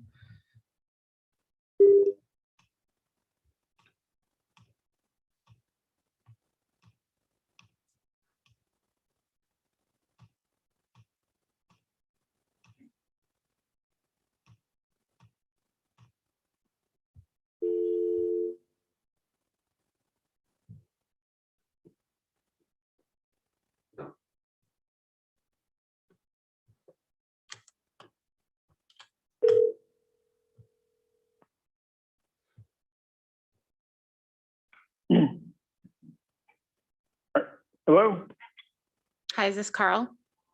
this would be Carl. Hi, Carl. It's Sarah Peterson calling from the assembly meeting. It's my understanding that you would like to testify this evening. The motion on the floor is to direct the municipal administrator to negotiate a lease for 4951 HPR based on the terms that the assembly has discussed in executive session. So if you can state your first and last name for the record, and then your comments will be need to be germane to that motion, and you'll have 3 minutes. You can go ahead. Hi, Hi, Carl. Ye- It's Sarah Peterson calling from the assembly meeting. Okay, sorry, my mute clicked off. My name is Carl Potts. I'm the president and CEO of Sciatica Incorporated. Merits and Assembly, thank you for allowing me to speak to this particular topic. As you know, this project has in fact been before the Assembly many times just since December or so of 2019. What we've proposed with Adventure Sitka, we feel is the best and highest value use of this particular parcel. And that's been the conclusion of not only the master plan that was approved by the city in 2020, but also others preceding it. So I want to just give you take a minute to give you a history of how we got involved. When we were initially approached by Chris McGraw and Adventure Sitka, I told Chris up front that we had 3 criteria. One is we wanted this project, if it went forward and we were going to be involved, to be financially feasible and viable. And that meant not only for the private businesses that were involved, but also for the community itself. Secondly, we wanted to be culturally informed and authentic and accurate from the very get-go. And Chris has been supportive of that from the very start. And lastly, and equally importantly, we wanted this to be a community-focused project. So it's not just about serving the cruise industry. It's just not about generating business for a couple of local businesses. It's about making sure it's community focused, and we included that in our proposal. I'd like to conclude with a couple of points. One is this is private financing. We're not asking for the city or borough to provide any financing in any way, shape, or form. So it's all on our own. it's at-risk money. Secondly, as has been pointed out, the borough retains ownership in perpetuity of this project and this land. It's a lease. We're not asking to buy the land and take it away from the city or the citizens of the borough. Secondly, we have spent a great deal of time over the past year and a half constructing a plan whose missions and values are consistent with the community of Sitka. And that's vitally important to Sciatica and to the owners of Sciatica, many of which who live in the area. Lastly, and in closing, I want to emphasize that this project from the very start has been a collaborative project with many of the organizations within Sitka, the Raptor Center, the Fortress of the Bears, the Science Center, the Sitka Tribe. So many organizations have been involved and engaged in this and are supportive of it. So I would urge the Assembly and the administration of the city to understand how vitally important this project is as it's proposed. There are not a whole lot of other options available to the city, as Fred pointed out. And sir, that was your 3 minutes. If you could go, if you could wrap up your thoughts, please. This parcel has been considered for many years, and we feel like this is the right approach the city should take, and the right approach for the citizens of the borough. Thank you. And thank you for your comments this evening. One last call for any public comment in the audience. And then back to the Assembly for deliberation. Tor? Yeah, if I could do it real quick, because I have to go transport a bunch of 14-year-olds around. Yeah, I think we're going to see what comes out of the negotiations. I don't think anybody's going to find it too big of a mystery or anything, but we just want to try and get some details worked out. And then also, and I know some other are going to talk about it,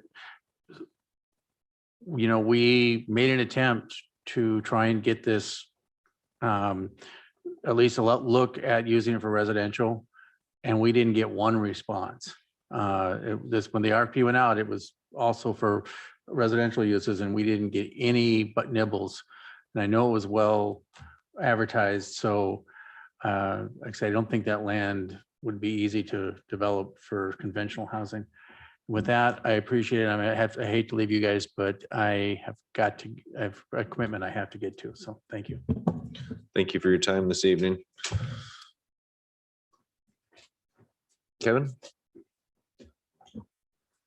Yeah, so just to echo what Tor said, this was, offered out in, kind of a broad brush, and this is the proposal, the one and only response that we did get.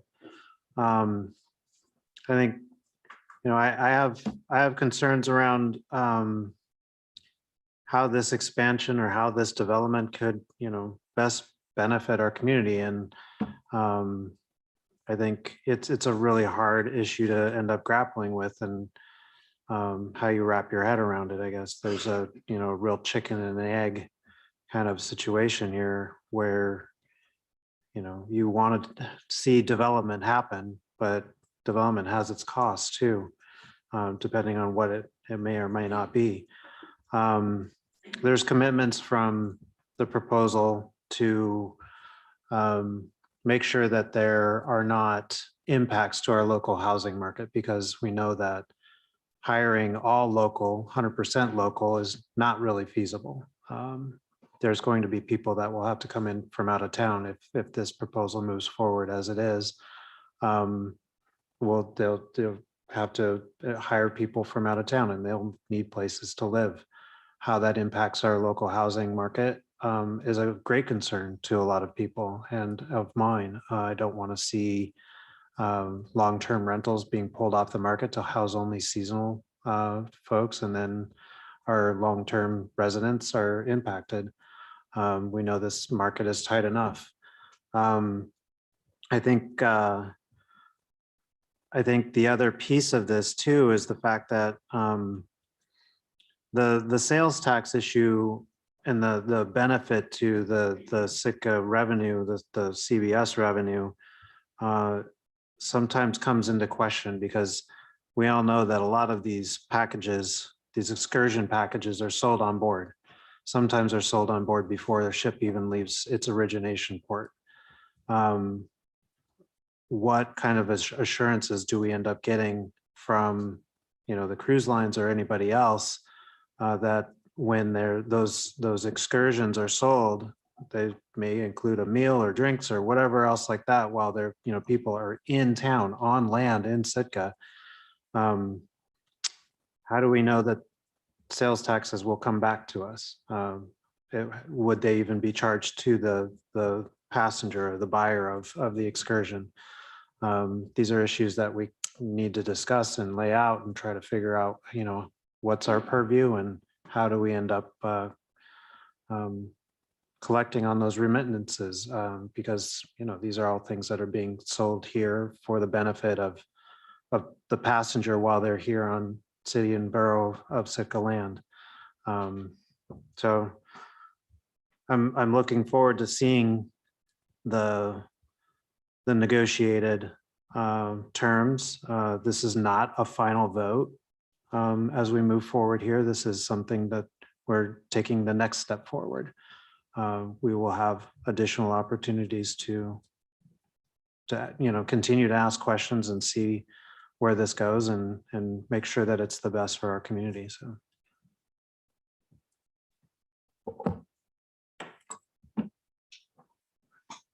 Anything else from the assembly on this evening? Sarah? Valerie? I just wanted to point out that this was highly advertised, and in the memo from Amy Ainsley dated May 19th, a request for information was open for respondents from July through August of last year in order to gauge market interest in the parcel and desired uses of the land. The Assembly reviewed those responses in executive session on September 8th. So it's been out there for quite a while. The grant or the No Name Mountain Master Plan was completed in July, and we've had plenty of meetings and discussions, and it's been advertised. And the talk was high-end residential housing, but even that, in talking to contractors that I'm aware of, they said it was too expensive to develop. So thank you. Anything else? Sarah?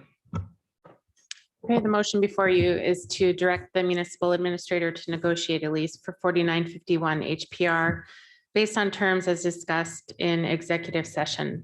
Mr. Knox? Yes. Mayor Eisenbeis? No. Ms. Himshoot? Yes. Mr. Mosier? Yes. Ms. Nelson? Yes. And Ms. Duncan? Yes. The motion passes 5-1, and Mr. Christensen left at 9 p.m. It is a little past the top of the hour. Does the assembly desire a break, or should we charge on through the last couple items? Nobody's screaming for a break, so we're going to keep.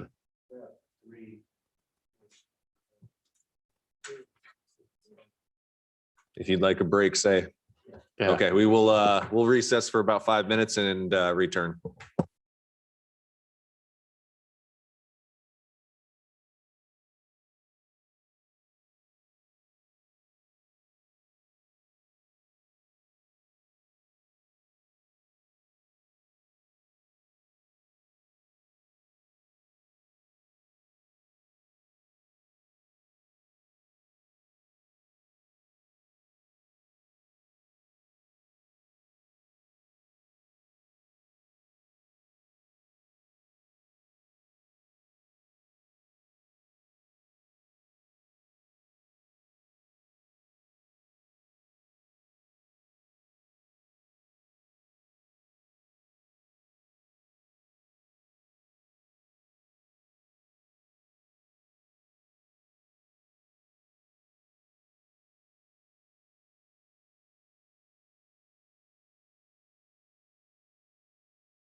Oh, I guess that means we're back. I was waiting for one more to sit down, but one more will not be sitting down this evening. So let's go ahead and jump into item J then. This is a discussion on the potential uses for the Norwegian Cruise Line Holdings donation. We will be taking public comment tonight. That is not normal. So if the assembly wants to overrule me on that, they are welcome to. But I do believe it important to allow public comment tonight after staff gives kind of an overview of the program and what they're potentially looking for tonight. So John, if you wanted to start this off. Thanks, Mayor. And in the interest of time, this will be kind of the same introduction for the next item too. We separated the two different pots of funding, but the process will be the same. So essentially, in this case, we've received the $1 million donation from Norwegian Cruise Lines. And as they said, it's no strings attached. Whether that's the case or not, I think we will see in the future. But since we've received that very generous donation, I reached out to all the departments and staff and said, now that this is here, what are some of your thoughts? And I also wanted to give the public the opportunity to chime in. We've already received many emails on thoughts and ideas of how to use that funding. And my thought with this was to kind of relax the rules, open it up to the public to make some comments on it, continue to receive the emails, and then on another assembly agenda on June 8th specifically, we open it up for public comment, and then I'll be looking for some assembly direction afterwards. Any assembly member could sponsor or co-sponsor something that they're passionate about based on what they hear, or you could direct me to do something like we did with the CARES working group and develop a plan and bring it back to you all. Or we could develop a kind of a broad spend plan and look for full patches like we do with a budget. So those are kind of the choices on the table. Does that explain everything? Sounds good. And I'm sure we'll ask more questions if we have them. So at this time, I'd like to open up public comment. Could I ask Yes, a question please. before we, so we've received this money. How long can it just sit somewhere? Does it have to be in a specific account by a certain time? Do we have the latitude to just sit on this for a while? I mean, I'll look back at Melissa, but right now it's just it's a revenue in our, it's accounted as a revenue in our general fund, correct? And then any spending would have to come with an appropriation, but no term limits that I know of for how long it can stay there. Okay, thanks. All right, so at this point, I'd like to open it up to public comment on the potential uses for the $1 million donated by Norwegian Cruise Lines. I would ask that we keep it on that. There is a separate item tonight for American Rescue Plan funding, if that's what you wish to discuss. But if anyone would like to talk tonight.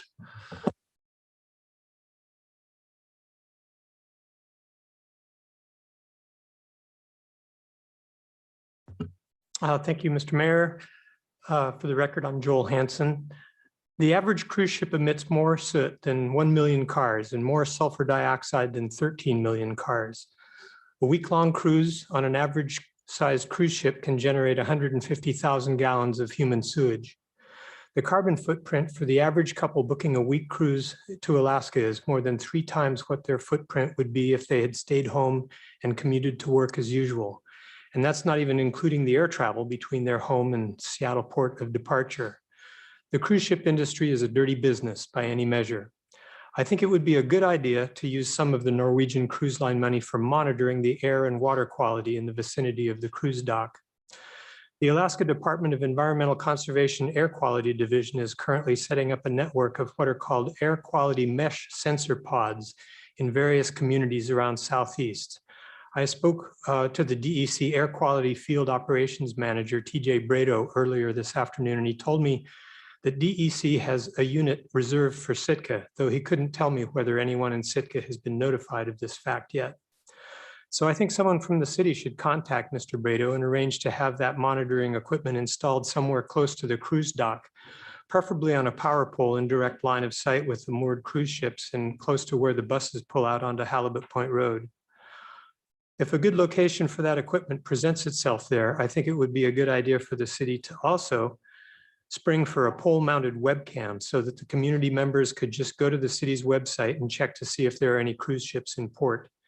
Also, I think the city should work with CEDA and upgrade the webcam that's currently operating from the top of the Trout Building aimed at Centennial Hall so that people could check online to see if there are buses and cruise ship passengers in the picture. I know I would be inclined to check this website before heading into town if it were available, because I'd prefer to avoid the downtown when there are crowds.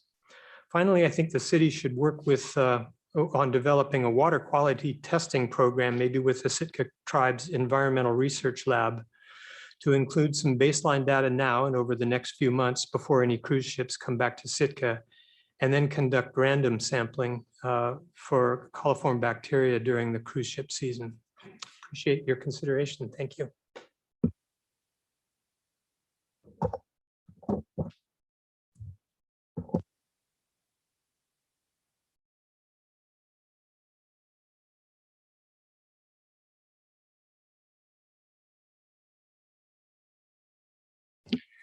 Good evening. My name is Richard Ween. I think the ideas expressed by Mr. Hansen were actually kind of interesting, and they certainly need to be considered. But one thing is in New Jersey is the question, well, what are you going to do about it? We know that cruise ships are polluting. Why not have these same things in Sealing Cove looking for coliform and in Crescent Harbor, et cetera? So I think it's an overall problem, but it's certainly an excellent idea.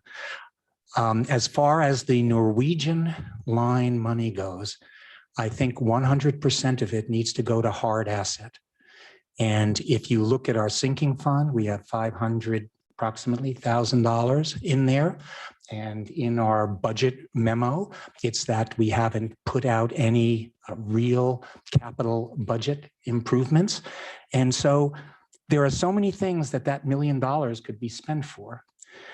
That one of the things as far as a hard asset would be to consider solid waste management. You can do a number of things with that, as well as start the comprehensive solid waste program, which would include everything, including composting. Bottom line is you can take the $1 million and leverage it into various low-cost government loans in order to get this started. The base of this would be, for example, incineration. And there are many other ideas which I'd like to express, but I do not have the time to do it. But there is a rational plan out there, and this money needs to be put in hard asset. As they said on a TV program, winter is coming. And so we need to use our money well. Thank you.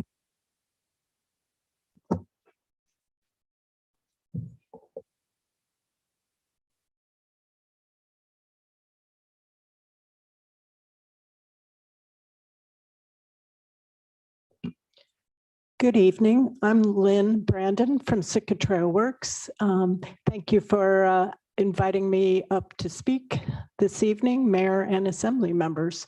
I hope that you read in your packet, it wasn't identified, but it was from Sitka Trail Works about the cross trail. And we're concerned that we're going to have a budgetary shortfall. And even though we have tried to mind our P's and Q's, our budget was developed on a 2015 scale.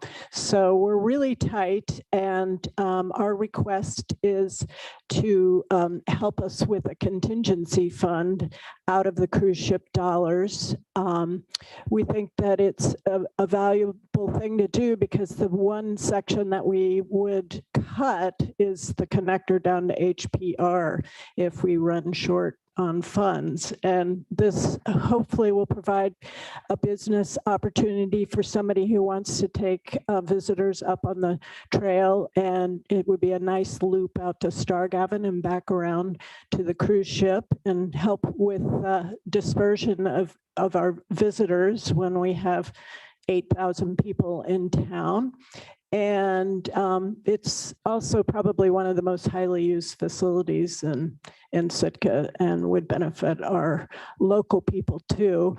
And if we don't use it, then it rolls back. And really one of my suggestions for use of this money is to kind of put it away for matches and things like that, because most federal funding programs, the biggest challenge is to come up with the match.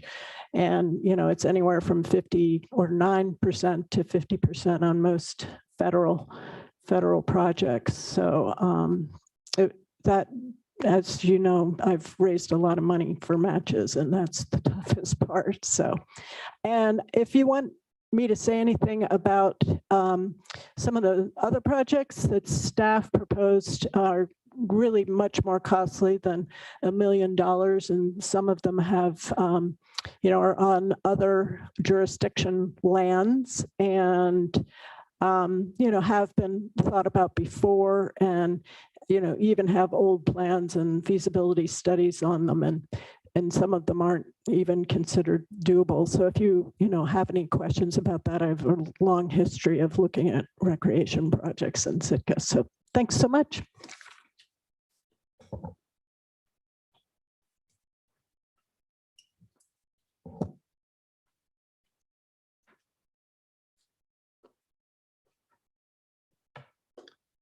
Good evening again, Adam Hinalski. So my thoughts on this, this money given to us, of course, given by the cruise industry, it seems that it should be spent on things related to that industry. And to be fair, I think that this money should be spent on one large project instead of giving a little bit to this and a little bit to that. And money, I think it should be invested in Sitka's presentation more than anything. Presentation is a key in promoting anything. And for example, Fortress of the Bear did a beautiful job promoting their facility with the presentation of the building. The new building is phenomenal. The road to that building is beautiful.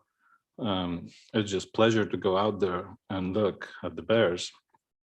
And I don't know if you guys, I'm sure you guys remember what that road looked like before. Nobody wanted to drive out there. So many potholes on it. Well, Lincoln Street looks like that road now. It's got potholes everywhere and it's in terrible shape. And I would like to propose that that whole amount be spent on redoing our center of town. It's the big presentation of our town, and most of the tourists come to the center of town. And that would not only serve the tourists, obviously, we all live here, so it would serve us on a daily basis. But that road is falling apart from one end to the other, and it's in need of repair. So that's all I have to say. Thank you very much.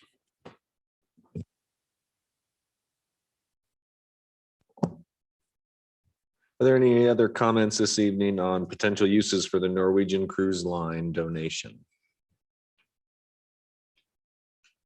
Assembly discussion? Rebecca? When I looked through that list, and I'm sorry, it was a couple days ago that I read the packet, but how many things on there, or like Ms. Brandon with the trail works, could be funded with CPET funds? Like, can we? I'm not sure. I didn't do that evaluation. I just consolidated the ideas and presented them. So my thinking on this is to wait a little bit longer if we don't have, I mean, I like your plan for addressing it, Mr. Leach, but I'm also thinking, let's hear more from our planning commission short-term tourism plan. And if there are things suggested through that process that require funding that we can draw on this source. A few people have suggested that we use it towards the industry providing it to us. And so I'd like to continue with this process of learning more from a multitude of sources and then arrive at what I hope will be a good decision. But I'm thinking to first see what our planning commission comes up with for us on what the needs are in Sitka, so that we have a little bit of cash on hand to help with what they suggest. Valerie? I'm still in favor of it going to something that benefits the cruise visitors, any of our tourist visitors, our independent visitors, and our community. We have put off fixing Lincoln Street for how many years? Perhaps this could be the year that we do it, and we can sit around here and we can kick it around for another year or two or whatever, like we're doing with the, boat haul out or whatever. And yeah, we can keep it in there forever and collect interest. But I think the sooner we get to fixing Lincoln Street, the prettier it's going to look, the nicer it's going to look for us as the public, as well as our visitors. Thank you.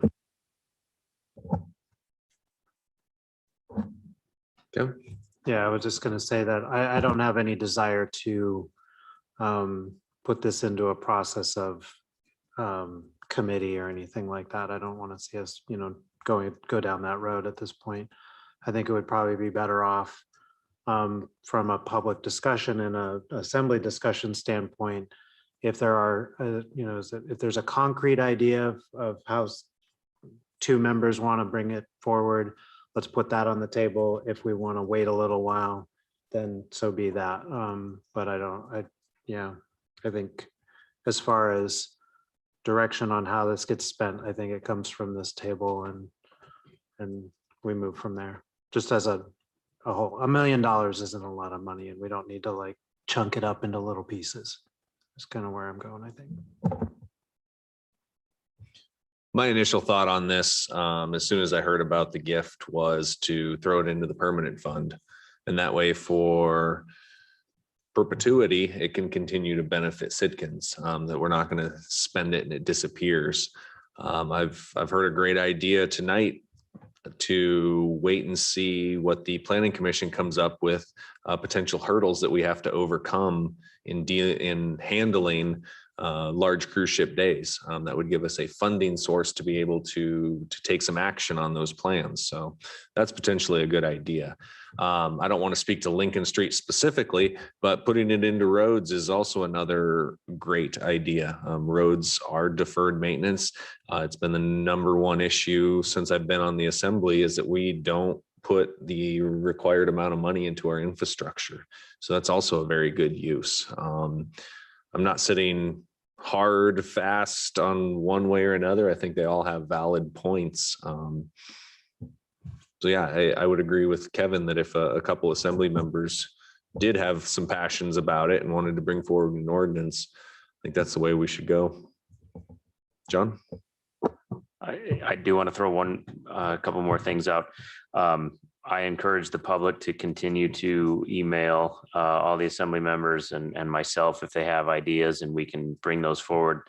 Again, we'll have this on June 8th too, to hear those thoughts. And there's one thought that was sent to me recently that's not in here that I think is very valuable to bring up, because we are talking about the tourist industry and how this could benefit the tourist industry and the city of Sitka. But how many times has a cruise ship pulled in with 3,000 or 4,000 passengers and your cell phone doesn't work anymore? It's more than just annoying that your phone doesn't work, but if there's a way we can possibly explore bandwidth issues, because when the network's shut down or Wi-Fi is bogged down, the credit card machines don't work at our vendors. So that's something to I think keep in mind as well. Valerie? I think part of that problem is because years ago, when we had the option to opt into the fiber optic cable, we didn't know what it was. And I think we had a mayor that said, no, we're not interested. And I don't know what it would cost to bring that here now. I do know that I live out in the 4,000 block of Hell Point Road, and any day that cruise ships are in, my cell phone doesn't work. I also have problems with my landline, internet, nothing. So I don't know if that's something that the city would fix, or if the carriers, GCI or ACS, or I think ACS owns the towers on Mud Bay or whatever that are in our area. And I also wanted to ask you a question. Lincoln Street. We've had it before us several times. I think the last time that we had it in front of us was probably last summer. And I think that we passed because we didn't have the funds. Could we get an idea of where we are or what it would take to make that project go? Thank you. Yeah, I couldn't give you anything detailed right now, but I can provide that information. And also, I think I got an email about Trail Works going to be funded, or if they have a shortfall, something. Do you have any information on that? I think that was the presentation that Miss Brandon just discussed on the Phase 6 project, and her request for a contingency if that project goes over. Thank you. Rebecca? Sorry to speak twice on this, but there were two things that I have thought about over the last couple of weeks since we knew about this money that I feel I at least need to bring up. Infrastructure sinking fund seems like a great place to go with this. I know we're just batting ideas around right now, but I feel like that's an underfunded, well, obviously underfunded part of what we need to be doing. So that's one. And then I would just be remiss if I didn't point out the Agnew-Beck study that we all were provided recently, and I had read it last August. And that study for a tiny home village to help with our people experiencing homelessness came with a $1 million price tag. So I don't expect this money to be used for that, but I think it would be remiss not to bring up every opportunity we have when we get, so to speak, pennies from heaven. We need to think about our most vulnerable. So I don't know that that project is really ready to go forward, and I don't know that funding is really the barrier, but I just want to continually point out that that is a need in our community. Thanks. Crystal? I'm appreciative of the ideas that have come our way to generate the thought process of what do we do with $1 million. I'm glad that this isn't where we're going to make a decision. I like that we're still open up to receiving feedback. And I just have to commend the people who have stuck around through the entirety of this meeting, because it was very low on the agenda here, or later in the evening when you had to show up and basically provide ideas so that we could kind of chew on them. So I just wanted to show gratitude to Ashish for bearing with us. And I'm glad we're having these conversations and that we're not rushing to make a decision, because I'm learning about the needs of this city, and it's through suggestions that are coming from folks. So this is a pretty crucial conversation that we're having. Kevin? Yes, I'll just say that I'm in favor currently of some sort of infrastructure. Just think about how exactly that is going to manifest itself, but I think we need to put it into our infrastructure. Thank you.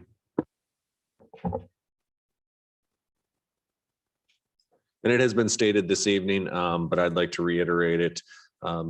If members of the public have good ideas that they would like to see this money be allocated towards, please send it to the assembly. It was just stated that we are as well learning about some of the needs, and if you don't indicate your need, we may not know. So please keep those thoughts and emails coming. Is there anything else on item J this evening? All right, well, that then would bring us to item K. This is a discussion for potential uses for American Rescue Plan Act funding. As with the previous item, public comments not normally taken on these, but I would like to allow public comment this evening on the uses of, after staff does give an overview. John had indicated that he had kind of summarized both of them, so I'll give you a minute if you need, and if not, we'll jump into this. Yeah, this will be really quick. Thanks, Mayor. Just a little bit of a change to the background here. There's going to be basically two deposits. This first one we're talking about is about just over 1.6 million. We likely won't see another deposit for another year or so. And I believe we have till 2024 to obligate these funds. But if you look at the background in the memo, kind of like the CARES guidance, you have the allowable expenses, and that's direct from the Treasury website. And then it talks about the prohibited uses. So this time we focused on, well, you'll see that a lot of the staff comments are really focused on infrastructure, but same process as the last one. We'd like to hear from the public on potential needs and uses of these funds. Great, thank you. Is there anyone who would like to comment on the potential uses for American Rescue Plan Act funding this evening?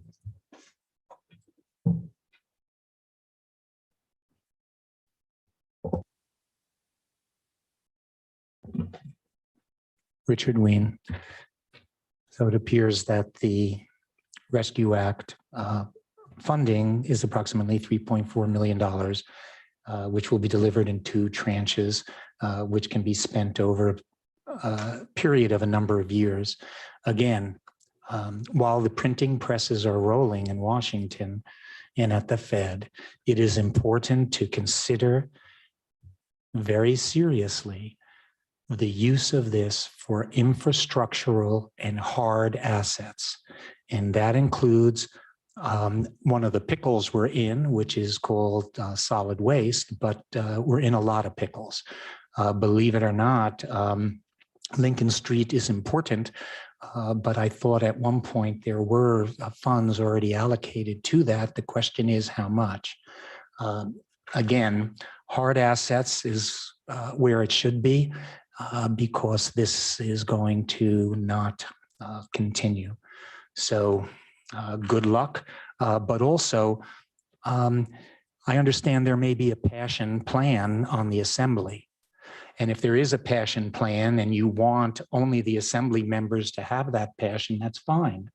But then please don't play with our feelings, the public that is, to say that we have some kind of say in it, because that's really the way I heard some of the comments, that the assembly is going to make it from that table. And I do record these, so I'm happy to go back and transcript it for you. But I hope that the public remains a very serious part of this conversation. And think hard asset. Is there any other comment this evening? Back to the assembly for potential uses of the American Rescue Plan Act funding. Kevin? Okay, so I'll be different in this than the last. This one I think does potentially merit having a working group, a small working group, to be able to come forward with some more specific actions that could be, or recommendations, I guess, that could be used, that these dollars could be used for, and justification behind some of those.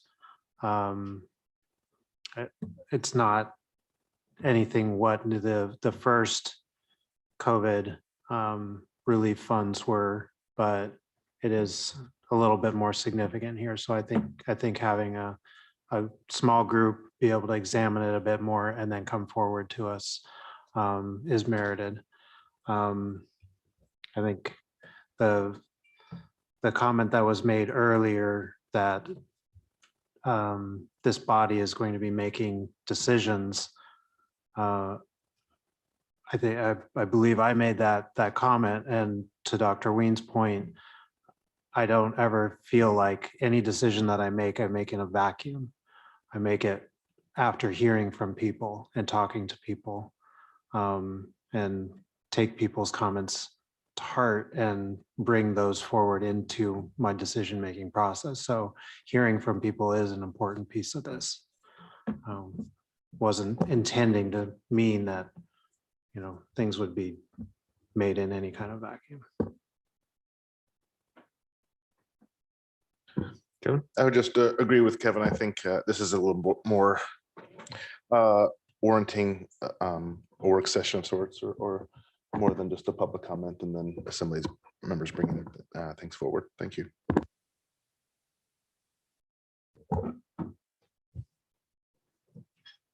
I initially also felt that we need a working group for this because it's 2 disbursements and it's so much more money and the needs are so broad.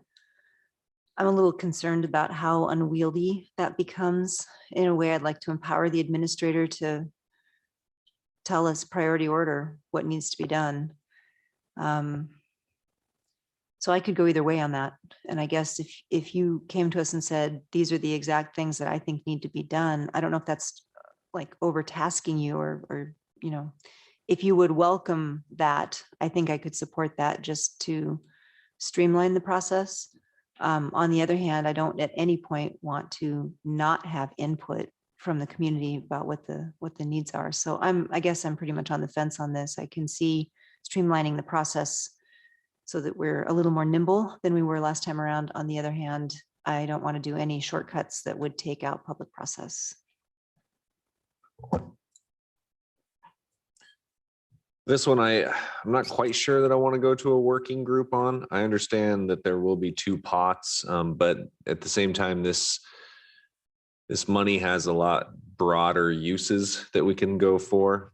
Just initially for this conversation, investing in infrastructure, which is a use, and then we can also use it to address economic harms to households. I'm a big fan of getting money in people's pockets as well. We can always make arguments on why the city needs the money. That'll never go away. But we can also make arguments on why our citizens need some stimulus money, which then circulates back through the economy as well. If there was a way to do both of those, that would be great. My initial thoughts anyway, again, not hard set on anything on this, not opposed to work sessions, not opposed to working groups, not opposed to the administrator bringing back his top 3 or top 5 priorities. Through his budget, I found that to be an extremely useful and functional document. So think that he could provide us with the top 3 or 5 priorities as a extremely solid baseline there. So my thoughts. Crystal? Would you be comfortable with that, Mr. Leach? Yes.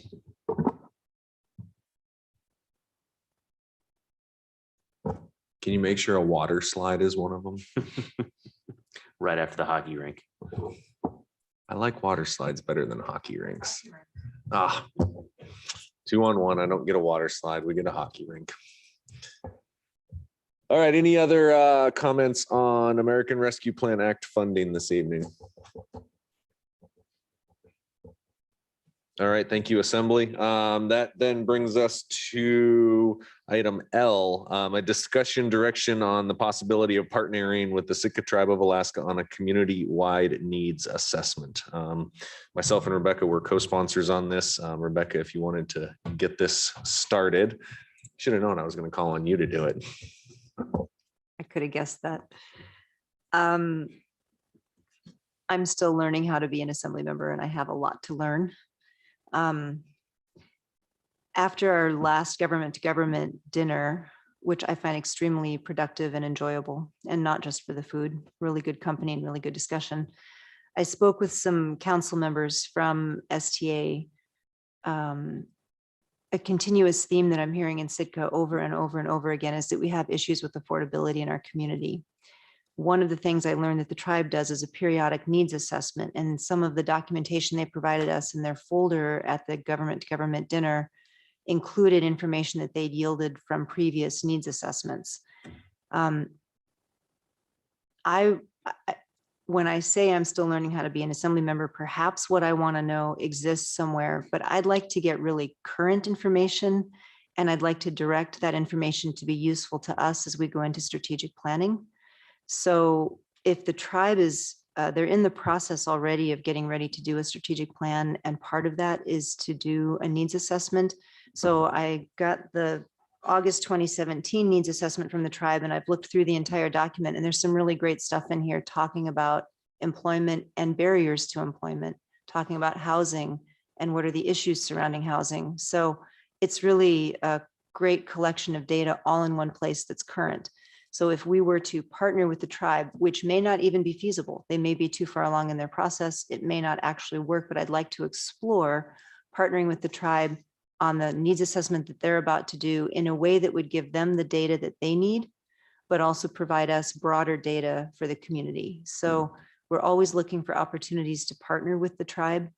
And I want to know, as we go into strategic planning, what's our trail use? Should we be directing effort towards our trails? What's our animal shelter needs? What do the community members need? Our harbors, electric? And so maybe the information is somewhere and I just haven't found it all in one place. And I'm open to learning that tonight. But my suggestion is that we approach the tribe and ask if we can partner on the needs assessment and have it written in such a way that we can have questions answered and they can have some of their specific questions for tribal citizens answered at the same time. Do you want to add to that? Yeah, so the only thing I can add is that the tribal needs assessment of 2017 is one of the most valuable documents that I've received. It's one of the few documents that I've carried over year after year after year because it does give a very in-depth snapshot of Sitka where you can easily look at it and say, okay, this is tribal citizens, but they are Sitkans as well. They are Sitka residents. But what do tribal citizens need at this time? So the idea of doing a community-wide assessment, I think, could be an extremely valuable tool. If we utilize that tool afterwards, depends on or makes how useful this research could actually be. The thing that I had intended to do last Wednesday was, as the tribal liaison, was to present this idea and ask and see if there was even some borderline support. Unfortunately, I did not attend the meeting, wasn't able to make it. So I did not ask if this is even a possibility right now. But I think in mine and Rebecca's conversation, even if it's too late to directly partner with the tribe on this, or for one reason or another, it's not, we're not able to, I think a document as such could be extremely useful to the city as a whole anyway, and potentially going down that path of doing our own needs assessment that would still include tribal citizens. I'd like to get them, hit once as opposed to twice, because I think we could get a little more answers at that point. But what does Sitka need? Because I think we can assume, we can talk about. I know some of Sitka and some of its needs, and Kevin knows some of Sitka and some of its needs, but to have that one single document that could last for a while, I think potentially could be important. And so that's why both of us decided to bring this forward for discussion tonight. To me, it's a two-pronged issue. It's one, do you want to partner, potentially partner with the tribe, ask them about that? And then two, if or if not, do we want to go down this process by ourselves? So, Kevin?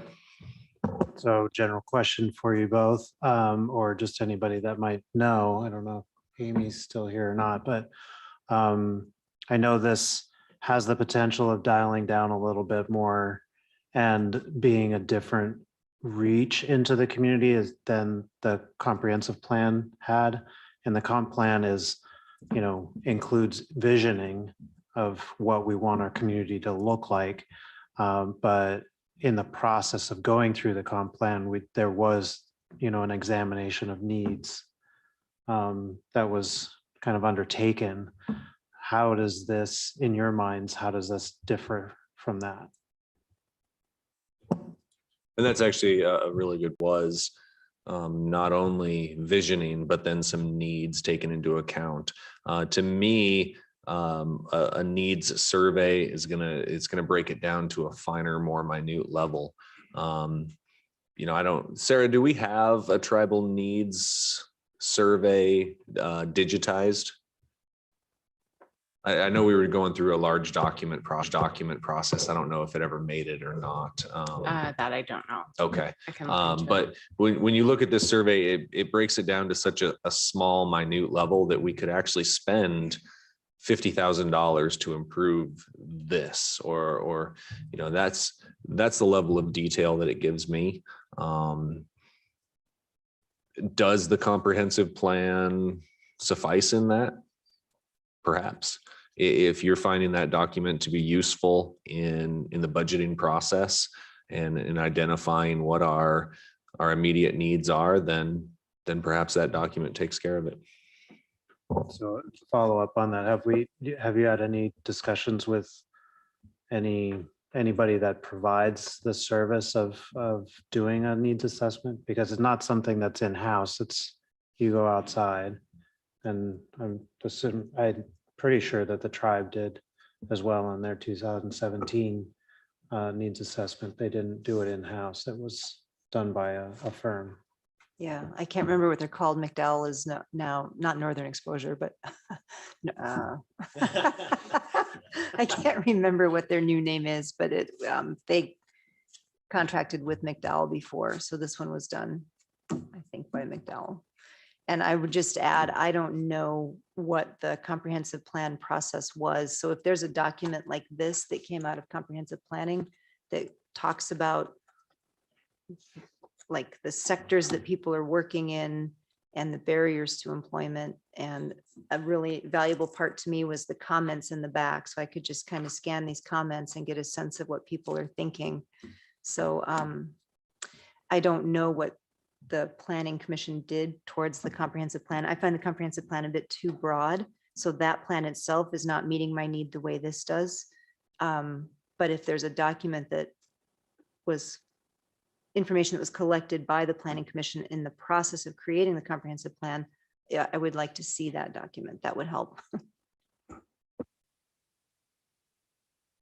And no, this is a very preliminary discussion. We have not reached out with cost estimates or anything, because if the assembly didn't have an appetite for it, I didn't want, if we do, I'm happy to do some of that legwork though. Valerie? That was going to be my question, because it says a quality needs assessment would require funding. It all depends on how much funding it would require before I could know whether or not I'm interested in partnering or if we wanted to do it ourselves. Thanks. Yeah, which is a very valid point. I think it's going to run in the hundreds of thousands of dollars, most likely. I don't think it's going to come as a cheap process to do it for an entire community. So, Kevin? Yeah, I was going to say something, but then you shocked me with that dollar estimate, I guess. I don't think I would have an appetite for that kind of, I thought you were thinking around like $10,000 to $15,000 range.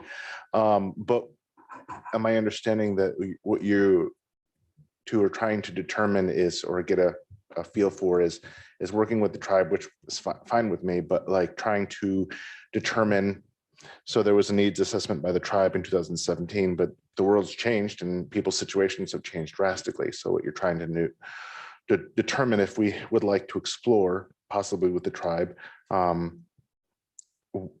what people feel that they need now, right now, in a realistic sense.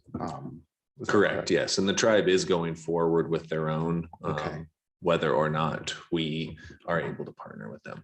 Well, I mean, I definitely think we should look into that. If you guys could, reach out to the tribe, find out if they'd be interested in partnering with us, how much it's costing them, that kind of thing. And we'd need more numbers. Thank you. Yes, and I full-heartedly back your needing numbers on that. But if we heard just no, we don't need that, then Crystal? I think when I read the memo, it said this is the first step in encouraging perhaps our leadership, so their general manager and our administrator, to have a conversation to flesh out questions like how much would it cost? Is it even feasible on their timeline? Are we looking for different information from tribal citizens versus residents? I participated as a tribal citizen, and I've also worked there when they were formulating. So you said McDowell, and they did contract. When I was there, each department came up with questions that would go onto the needs assessment survey. And then the tribal council would basically use that real data that is not outdated to set priorities for it, kind of like we try to do here. So we've been talking about strategic planning, and I think this is just affirming that we're in support of coming up with a plan.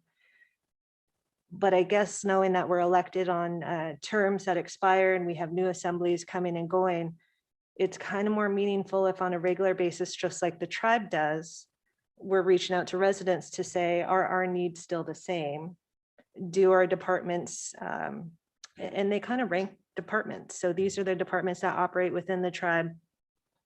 What do tribal citizens say they want to focus on and prioritize? And based on that, I think that really is helpful to the council to try to figure out the direction to help the general manager steer the ship. So I'm in support, whether we call that strategic planning. I guess when I read the memo, I thought this is a super simple one. Yes, I encourage him to have a conversation with their general manager to figure out more about this and kind of bring it back to us so that we're better informed about what this needs assessment is and whether or not there's potential for us to partner, or whether that's something that would be useful to the city, separate to pursue our own resident needs assessment to figure out what has changed. Real working data that's timely, I guess, is the benefit from the needs assessment. So I'm in full support of them having that conversation and figuring out what's going to work best for the government entities.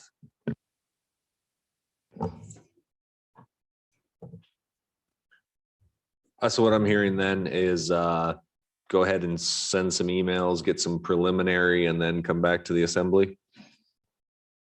So I'll go ahead and do that and see if it's even possible. Rebecca? Yeah, I just had one more question. We are going to do some strategic planning at some point, and what informs that process? Do we have, like, I just keep coming back to the question, do we already know this information somewhere? The comp plan will inform the strategic plan. So the comp plan was a public process. I think a lot of the sessions were held here in Harrigan Hall, and that comp plan was put together with community needs, but it was as people responded in there, and then we'll use that to guide our strategic planning. Yeah, I guess I'm very interested in, rather than the few folks who decide to participate in the process, this kind of outreach. And it sounds terrible that the response rate was only 15%, but for a survey, anything above 10% is considered a pretty good response. And so reaching out to the community rather than inviting them in is a different dynamic. So thanks. Anything else on this item tonight? Okay, that brings us to persons to be heard. This is public participation for any item on or off tonight's agenda, not to exceed 3 minutes.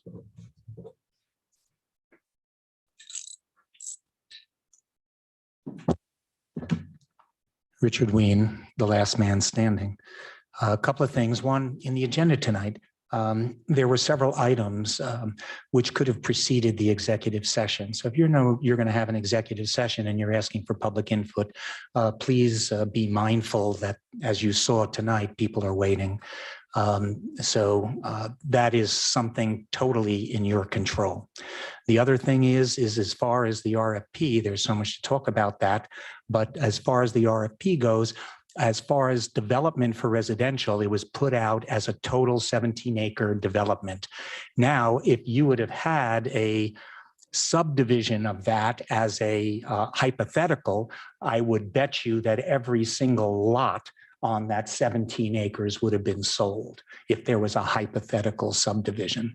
And it could have been worked out in another way. So as with all of life, it boils down to how you ask the question. I have an interesting book here. It's called The Journeys in Alaska. It's written by a woman who traveled in 1885 to Southeast. And it's very interesting what they say here, and apropos of nothing. One paragraph. When Vancouver went to the head of the Taku Inlet in 1794, he found frozen mountains surrounding it on every side, and his boats were so endangered by the floating ice that his men gladly hurried away from it. Prospectors have hid their camps at the mouth of the river at the head of the basin and have searched the bars and shores of the Taku River for miles across the mountain wall. Their evidence and that of the fur traders who gave scant notice to such things prove the Indian traditions, that the ice is receding rapidly, and that the ice mountain that now sets back with a great moraine before it came down to the water's edge in their fathers' days. So this is someone who's there, who witnessed the receding of the Muir Glacier. And I just thought that was an interesting take. I like primary literature. I can't call these people liars, but I found it a tongue-in-cheek. It's a very interesting book. I buy these things and read them. And by the way, I am reading a book now which acknowledges the late Dr. William Davis and his wife, Nancy Yaw Davis. And I just want to give them a shout out because they are true Sitka treasures. Thank you. And may Bill rest in peace. Is there any other comment this evening?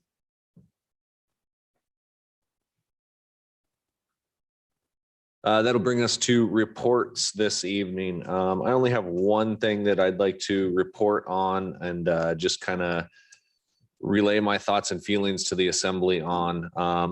As we begin to return to a state of more normalcy within our town and with our assembly meetings, we're not in a state of emergency anymore. We have not been in quite some time. I'd just like to call the assembly's attention to code section 2.04.185, and that's telephonic participation. There is a section in there that indicates telephonic participation at any assembly meeting is limited to 4 times a year by each assembly member or by the mayor. However, teleconference participation by a member or the mayor will not be allowed consecutively for more than 2 regular meetings.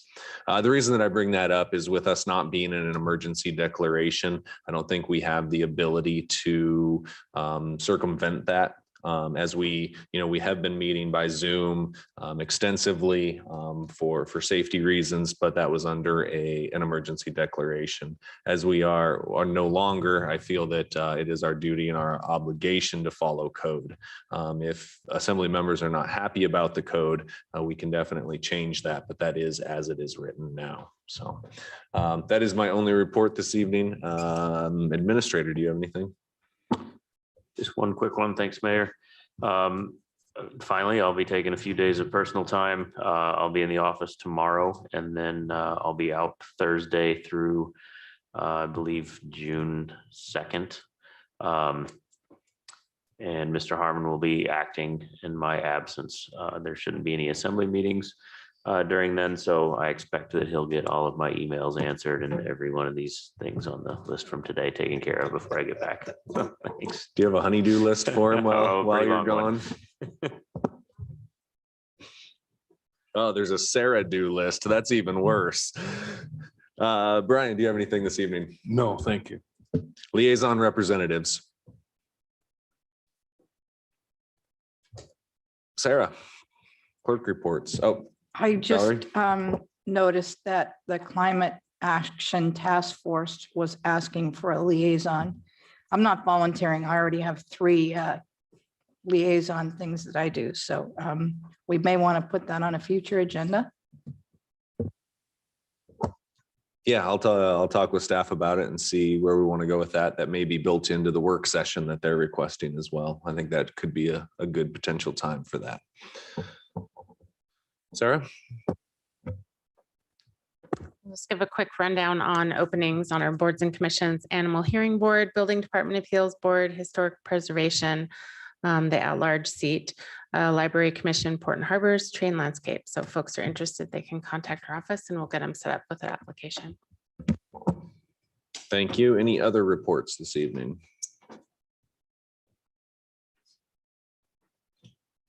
All right, there is no executive session scheduled, so that would bring us to adjournment. Second. That's been moved and seconded. All those in favor say aye. Aye. Any opposed? Thank you, Assembly.